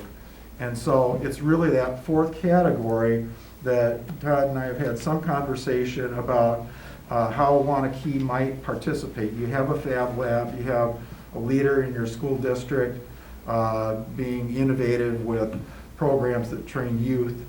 And so that's really kind of the conversation, the basis of conversation, to say we have a network of facilities around the region. And I work with the Janesville Innovation Center as another example. And what the idea is to bring those centers together and leverage best practices, but again, really provide opportunities for people in the community, for kids, mentors to come together in a common space. That's the notion. So, And turn it it's back. that 4th category where when I saw this grant release by MadRep and read the details, a couple things started to click for me with the potential for great opportunity for our participation. And I had this building in mind. Granted, we've not gone into a deep conversation at this point about what the future might hold for this building. We talked about selling it, then we realized the moment we sell it is the moment it'll never be returned for any purpose that we might want to direct. So the question is whether this could serve as a regional hub for creativity and innovation. In my memo, I crafted a proposal, a 3-page proposal that I've already bounced off of the MadRep folks, and I think they're pretty high on this as a component of their $10 million grant ask. There's 4 things that really jump out to me that I see we could offer from a creative space use of this building to benefit both the region and our own village. Michael already mentioned the Fab Lab and Innovation Center at Waunakees High School, which is a really impressive facility. I've been championing that with many others in our community to the extent that a center for professional support can align with the Innovation Center to help take it to next level with our business community. It would be one pursuit. Interestingly, the Fab Labs around the region all could utilize this as a resource for professional support of Fab Labs. Co-working amenities where people who otherwise don't have a typical office to go to is a unique opportunity. You might remember about 9 years ago, we did a study here. We called it Lone Eagles at the time, but we evaluated the home-based office professional scene in our village. We identified a really large population. Now with the experience out of COVID, the notion of virtual work has taken on a whole new bit of energy, and the thought of this facility being a place for that collective engagement is really intriguing. And I think can work to bring out an entrepreneurial spirit and place of opportunity that we really don't have in our village. Honestly, I recall that the Village Crossing project by Hovde, they included a version of kind of like co-working in their upper floor. Those businesses in there quickly grew, and a couple businesses took the extent of the space. And all of a sudden there were no more spaces for the smaller co-working office sharing. I see the opportunity for this space to serve as a regional hub for learning. I like to think of that from an economic perspective of bringing additional energy and economy to our village that otherwise wouldn't have come here. So I think this can serve as an economic magnet for Waunakee. Finally, I am so thrilled at how the Create Waunakee brand and the mission of our creative economic efforts has just taken off. Aaron and I go to our Create Waunakee committee meetings, and I'm just in awe at the energy and the activity and the things that are being brought forward to the community. What I would imagine is that this could be, this facility, this space could become the home for Create Waunakee and promoting the benefits of creative economy, not just in Waunakee, but then also throughout our region. In fact, I could envision this space here outside of the reception, this space even becoming a community gallery, a place for local artisans to show their works and even succeed economically with a public space for showing those works. So this is an interesting combination. And again, I think we're presented with a really unique opportunity to get in the game for some of these huge amounts being afforded by the federal government and to the state. Again, I have this proposal put together. What I have in front of you tonight is a resolution basically to say we support the idea of giving this a go.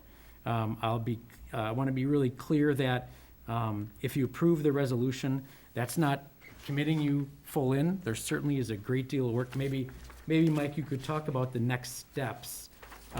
If Mad Rep were successful in this first round and what would be next. But certainly, vast details would come to you before all was said and done. The application is due a week from today. And again, I think that there's gonna be a lot of review and discussion about what can be funded and how they're gonna move forward. So I think there's a lot of details that need to be worked through. So what this is really somewhat a letter of intent to say, look, we're interested in the concept, we have an asset in this building, we're interested in the possibility of working with MADRA, contingent upon them receiving funds, to take a look at how we might alter this building in terms of its space so that you don't have the build-out costs that might be associated with converting the space over and doing some of the launch of the program. I would anticipate that, you know, if this building remained an asset of the village, that's probably wisdom. And you would simply make that available under a master lease to an organization that would be able to provide I'm sorry, you called it the Dane Innovation? Northern Dane Center for Creativity and Innovation. So there would be an independent body, and that body would basically run the programming and the activities of the building and the improvements and so forth. But the building would remain an asset of the village, and if at some point it just wasn't working the way you had anticipated, you resume ownership of the building. So that's the thought. Okay, board members, questions, comments? Gary? I like a creative opportunity anytime it comes along. I think Todd's onto something here, and I think we ought to pursue it. Okay. I'll give my first take. So first thing I looked at is budget impact. It says none. Next, which is good. Second, it's actually federal dollars that are coming our way into our community, which is also a great opportunity for us. It's also a good potential for us to have additional recognition as a community. I mean, this is not just Waunakee, this is other people that have opportunities with this, but it highlights the strength of our community, I believe. So, others? Okay, I have a lot of questions, but I don't think we want to necessarily answer them all tonight. But one of the questions I have is, you were talking about transportation. Right now, this area, I believe, has 42 spaces, and I'm wondering if that would be adequate when you're talking about a regional training center and what the impact would have for the rest of the mall. I haven't been spent much time at the new schools or anything, so I don't even know what a Fab Lab and Innovation Center is. So that's something I'd like to know. And one of my concerns with this is, when we initially talked about moving to the old library site, we were initially talking about this building being sold, and then that monies could be used for other needs in the village. The village has so many needs. We're looking at police, fire, and EMS, their costs going up dramatically. Public Works has major projects that need to be done.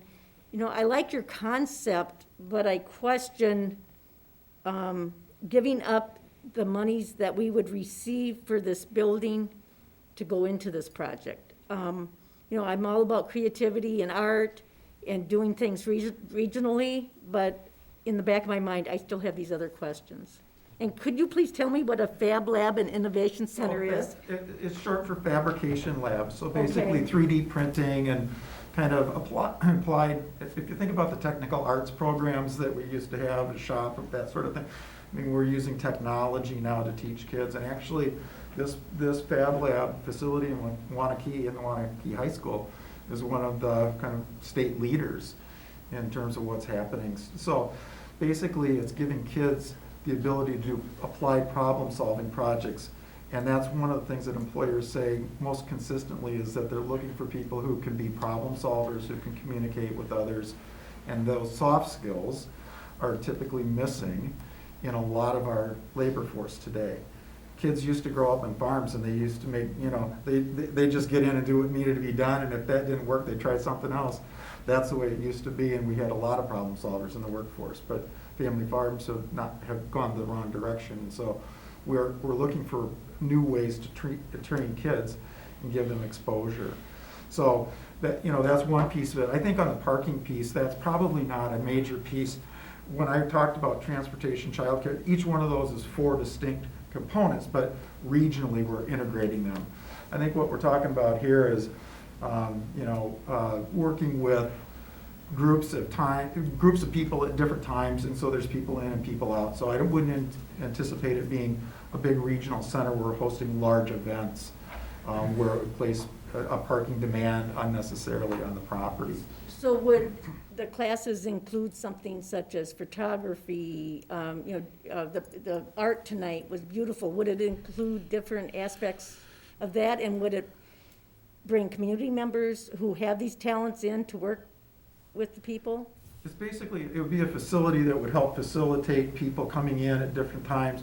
So, I think the short answer is it would be whatever you want it to be in terms of how you create it. But there's an arts community, there's a technology community, there's an education community, there's people who are doing independent freelance work. There's a lot of opportunities to bring those folks together.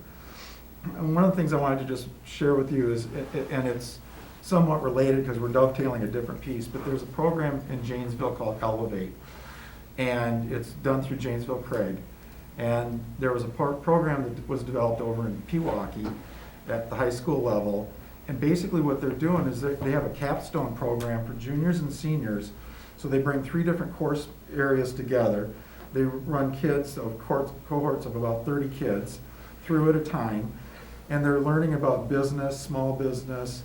They're doing applied projects. And so what we've been doing is getting them connected with small businesses, because small businesses typically have, and larger businesses too for that matter, have a laundry list of things that they would like to get to at some point, but it's not a priority. Or small businesses don't have the manpower, the experience, or the budget to do it. And so what we've been doing is developing a scope of work for the kids to work on. So they're doing business analysis, competitive analysis, market research, working on social media and website design. So it's actually giving these kids an opportunity to engage in business with the business mindset. And what's happened is that these businesses that have been sponsoring these projects say, hey, you did a really good job last semester. Can you work on this again next semester and keep going? The summer semester they've asked, could you come to work with us as an intern? And the kids who are juniors who can't take the capstone in their senior year are taking independent studies to work with these businesses. So there's amazing things that are happening with engaging your kids and making them familiar with what's happening in your community and allowing them to be a part of something meaningful. And the kids will tell you that that's a big deal for them because they have to prepare in a different way than they do for their classes because they feel a level of responsibility and accountability for the jobs that they're doing for these clients. So anyway, it's just another example, but it's just, these are the kinds of steps that we're trying to take in terms of workforce development and giving kids real experiences in work. I have one last question. This is really a prime location here in Waunakee, this site. Is it necessary that it be this central prime location, or is there perhaps some place in our industrial park or our office park which would work? For the types of uses that we're talking about, this is an ideal location. The building layout lends itself to the kinds of activities that we're talking about. It's got a combination of offices and open spaces, and it's already here. So it's allowing us to build on an asset that's already available rather than having to find capital dollars to build something or outfit something new or different. Thank you. Mm-hmm. It's going to be rent, lease, things that are going to be paid to the village for this. Somewhere to the tune of $500,000 to $1 million in 2 years. When we looked to sell this building, we weren't going to get $1 million for this. So we're technically probably going to be getting what we would have sold this building for in 2 years. Is that fair to say? Yeah, I mean, those are equivalent amounts, right? Yep. Not our cost again, it's part of the grant. So the grant is really covering all of the different things. And what we're looking then after that in 2024 is to say, do we like this? Is this a good thing for us? Do we want to continue it? Right. At that point? So, How soon would you, I mean, when will the grants be determined? The application deadline is next Monday, and the guidance says that they will be letting people know by mid-November. That said, I think that they've got a lot of work to do between the 25th and mid-November, personally. So I would not anticipate that they negotiate final agreements and contracts until sometime after the first of the year. That's just my personal opinion. Although if our foot's not in the door next week, there's no chance entering at a later date into this particular program. My concern is, I have another concern. Is it possible for us to move soon enough for them to be able to utilize this? I identified the potential timing for us, the likelihood that it's probably about a year for us to step foot into a remodeled space at the old library. That's laid out as a reality of what we would be offering or proposing. And I didn't hear a concern to that end from you guys or Mad Rep? No, again, and the dollars provide for both the design and the implementation. So it would be anticipated that there would be some design stage where we'd have to put all this together programmatically and kind of work out the details. And again, as Todd mentioned, before proceeding with this any further, you'd have to be able to see all the details laid out. So this is really just a preliminary indication of interest and a letter of intent to say, contingent upon your receipt of the award, we would like to consider pursuing this concept with this facility in this location. and also, I'm assuming we choose to pull the lever and move to the library officially, they're talking about 2023 is when this would open, correct? That's what your budget, 2 years to. Summary, you were anticipating that in your timeframe, 2022, 22? Yeah, end of 2022, early 2023. Which fills where our needs would be if we choose to make the move to the library, which we'll be working through the school district with to get that done in the time that we're looking at here. Is that? Yep, So, that's this what is we're also, suggesting this here. is also for us a good, clear message to the school district that we are moving towards that and getting it done sooner than later, so. Bill? So the agents, the people that are gonna, the places and people that are gonna be able to pay that kind of rent, I missed that somewhere. Who is that? So the funding sources would be available for a combination of uses. So it'd be for the renovation of the building, for programming. If you wanted to develop some kind of a revenue center for the lease of office space, for co-working, for other programming and activities, you'd have to kind of look at how you're going to do that. But you would be able to generate your own streams of income based on your ability to do so. But there are subsidies in place. For the first 2 years? Through 2024. So then the possibility that the cliff happens right at 2024? So you're almost planning on the cliff? Well, it's not to say that there wouldn't be other sources of program dollars. WEDC has programs for these types of centers. I wouldn't guarantee it, but I would say that you would have enough time to demonstrate some level of success and regional support and interest. And if you can do that, then, we have some initiatives over in Stoughton as an example, and they're doing some work, and actually major employers are underwriting those efforts there because they've seen a quality in their young employees that they haven't seen prior to those activities in the community. So they're starting to scale in Stoughton. And that would be the task of the director of the center that we would include in our 1.5 FTEs. That would be part of their mission is to pursue sustainable operation. In Janesville, is it self-supporting or is the city supporting it? City supports it. It's in its, it opened in 2013. So that was funded with EDA money, in part, about 1.2 million. The city put in another 1.2 through TIF, as well as the site. So they own the building. They lease it to a nonprofit, 15-member nonprofit organization that basically runs the operations of the center. The city maintains the property, the shell, but the nonprofit is responsible for all the build out on the interior. And we've actually graduated a number of large tenants. And so when those tenants move out, there will be an unleased amount of space for a period of time, and they have put TIF dollars towards that once since they did the initial startup. So they are paying. So there's a the risk city is there. still a fallback in terms of TIF on that particular project, yes. There is some risk that the village would then be supporting the place after your 2024? It depends. I mean, it really depends on how you guys structure the deal, and what you want to accomplish over the first 2 years, and how you provide, opportunities to expand or continue it in the future. How are you gonna get rid of it if it doesn't go? It just ends at 2024. Yeah, And then we could sell if we wanted to, I'd if say, this like- building, or do it something different. then if it just ends, like if it's not working and the grant ends, like it just ends, right? Ish, and we own the building. I'm just saying, Yeah. community-wise, how's that feel to the people that are, I'm not saying you shouldn't do it, I'm just saying there will be a social cost to terminating it too. I think that's what you were getting at, that if it's something that's successful, they're gonna still support. I mean, they would have no reason not to support if it's something successful, that's part of their means of what they're trying to accomplish.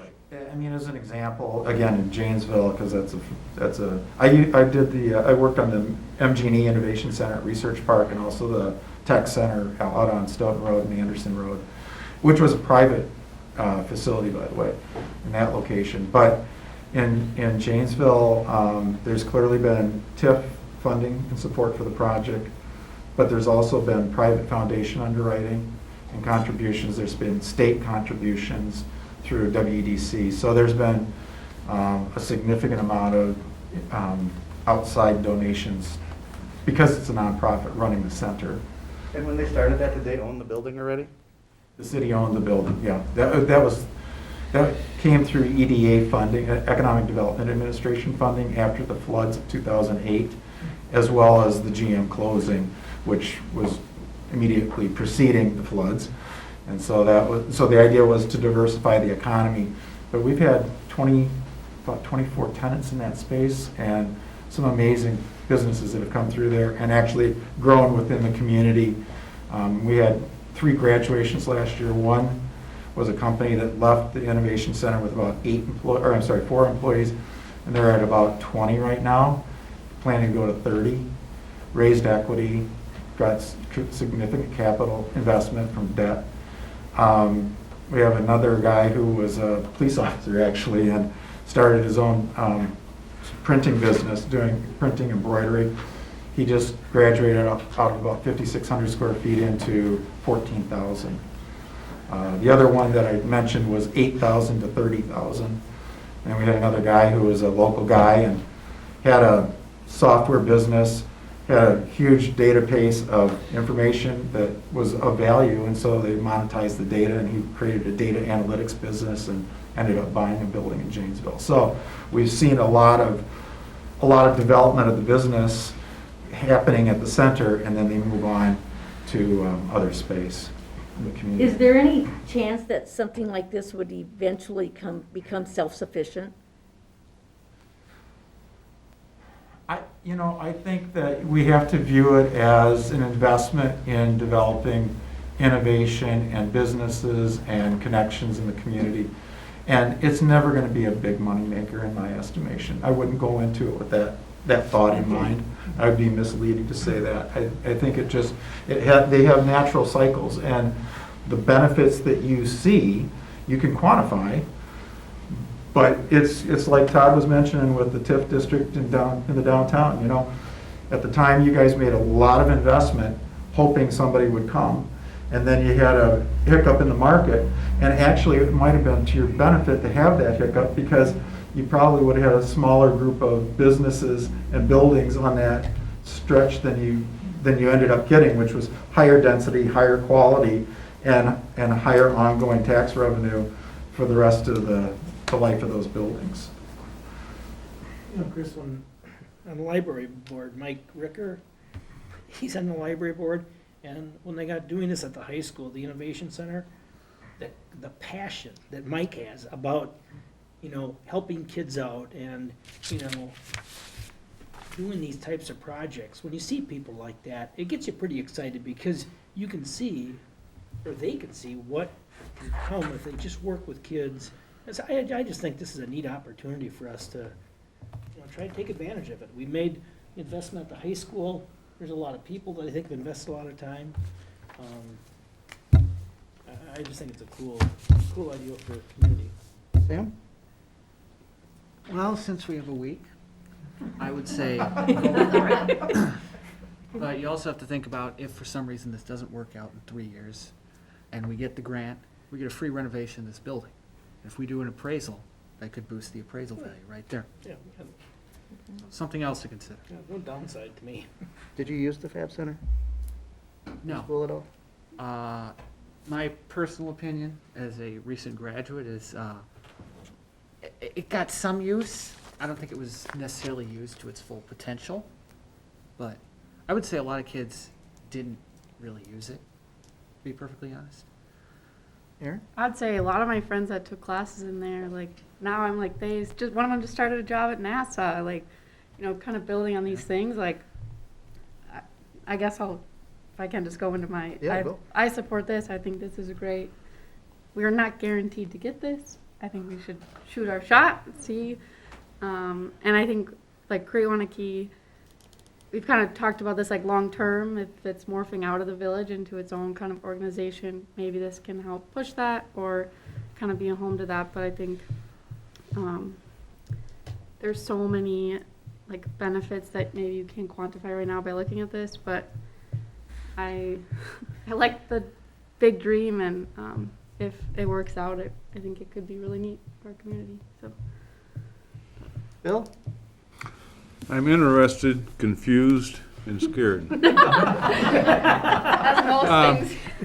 So, let's get back. Okay, first up. Yeah, Okay, let's talk about this again, Bill. Well, it's interesting. What's gonna happen when the grant runs out? Now we're stuck with the program, and now we're gonna have to try to make something of it. Are we competing with the school? Are we competing with MATC? We get the instructors, are they up to speed? I mean, instructors aren't falling off trees. There's a lot of problems and opportunities to do something like this. And to a degree, we're already trying to get some of these things to happen in our village center. So you haven't sold me yet that this is a great thing. I'm interested, but I'm not sold yet. That's you. What's me? You brought this. Right. So Phil's asking to be convinced. He wants to be wooed. It is such a unique opportunity. It's even hard to tell you what 2 years from now, or 3 years from now, would look like, except to say that based on my experience over the past 11 years here, we have seen energy in the entrepreneurial spirit, in the creative spirit, and in the collaboration that I've seen amongst existing businesses. So I think this is an effort that will propel the ground that we've laid. That's what I envision for this center, and I think to Chris's point, this continues to build our reputation in the region. And I don't know, Waunakee's being talked about as being on the front, and I'm excited I would be excited to continue that opportunity in our region. Gary? How about if I make a motion to approve the resolution to support and participate in the MADRAP Workforce Innovation Grant application? All right, so we have a motion by Gary. Do we have a second? I'll second. And a second by Aaron. Other comments right now? You haven't said what you all want to say at So this this point. has nothing to do with, we're just saying, hey, we're in it, looking at it, not like that we're not committing to it itself. Correct. Because I would have to see some sort of, to Phil's point, like some sort of if it doesn't work, how do we not end up like Janesville where you're supporting it forever, right? I mean, you're continuously pumping in money, I said medicine almost. God. Did you pump in medicine? Don't pump in more medicine. Okay. But, pump it in money, and you're not getting the outcome. Okay, so the What you answer, expect. is that answered for you? Yeah. Okay. Any other comments? All right, I'm gonna call the question. All in favor, say aye. Aye. Aye. Opposed? Ayes have it. Thank you. Thank you. We'll obviously Say, we'll do in the I've been, application. Go ahead. We'll be back with more details. and then I've been then asked then we can answer more specific questions. Perfect. Perfect, I appreciate that. I'm 20 years old. Okay, motion to adjourn by Bill Ryan, second by Aaron Moran. All in favor, say aye. Aye. Opposed? Ayes have it.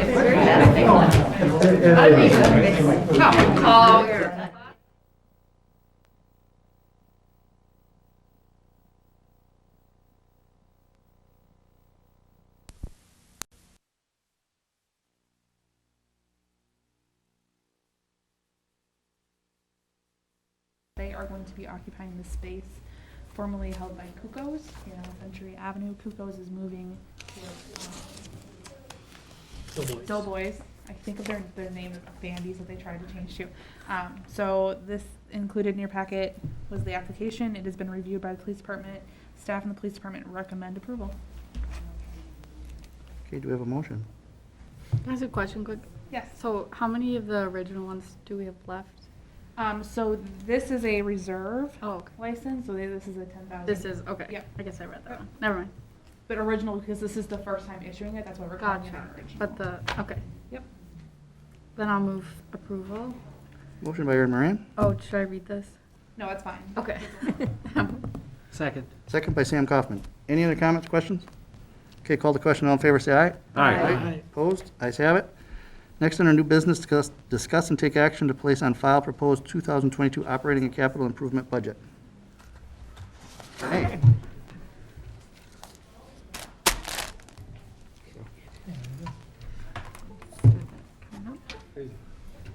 So there was a lot of information in your packet.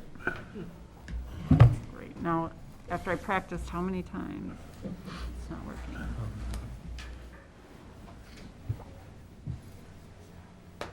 I'm glad you didn't show this in January.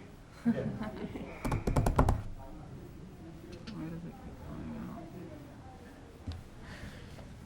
out? Duplicate your display. It worked perfectly at the last meeting. I didn't do anything different.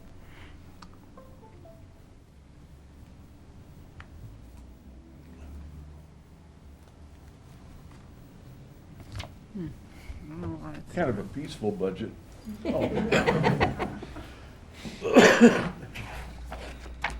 Usually not that peaceful.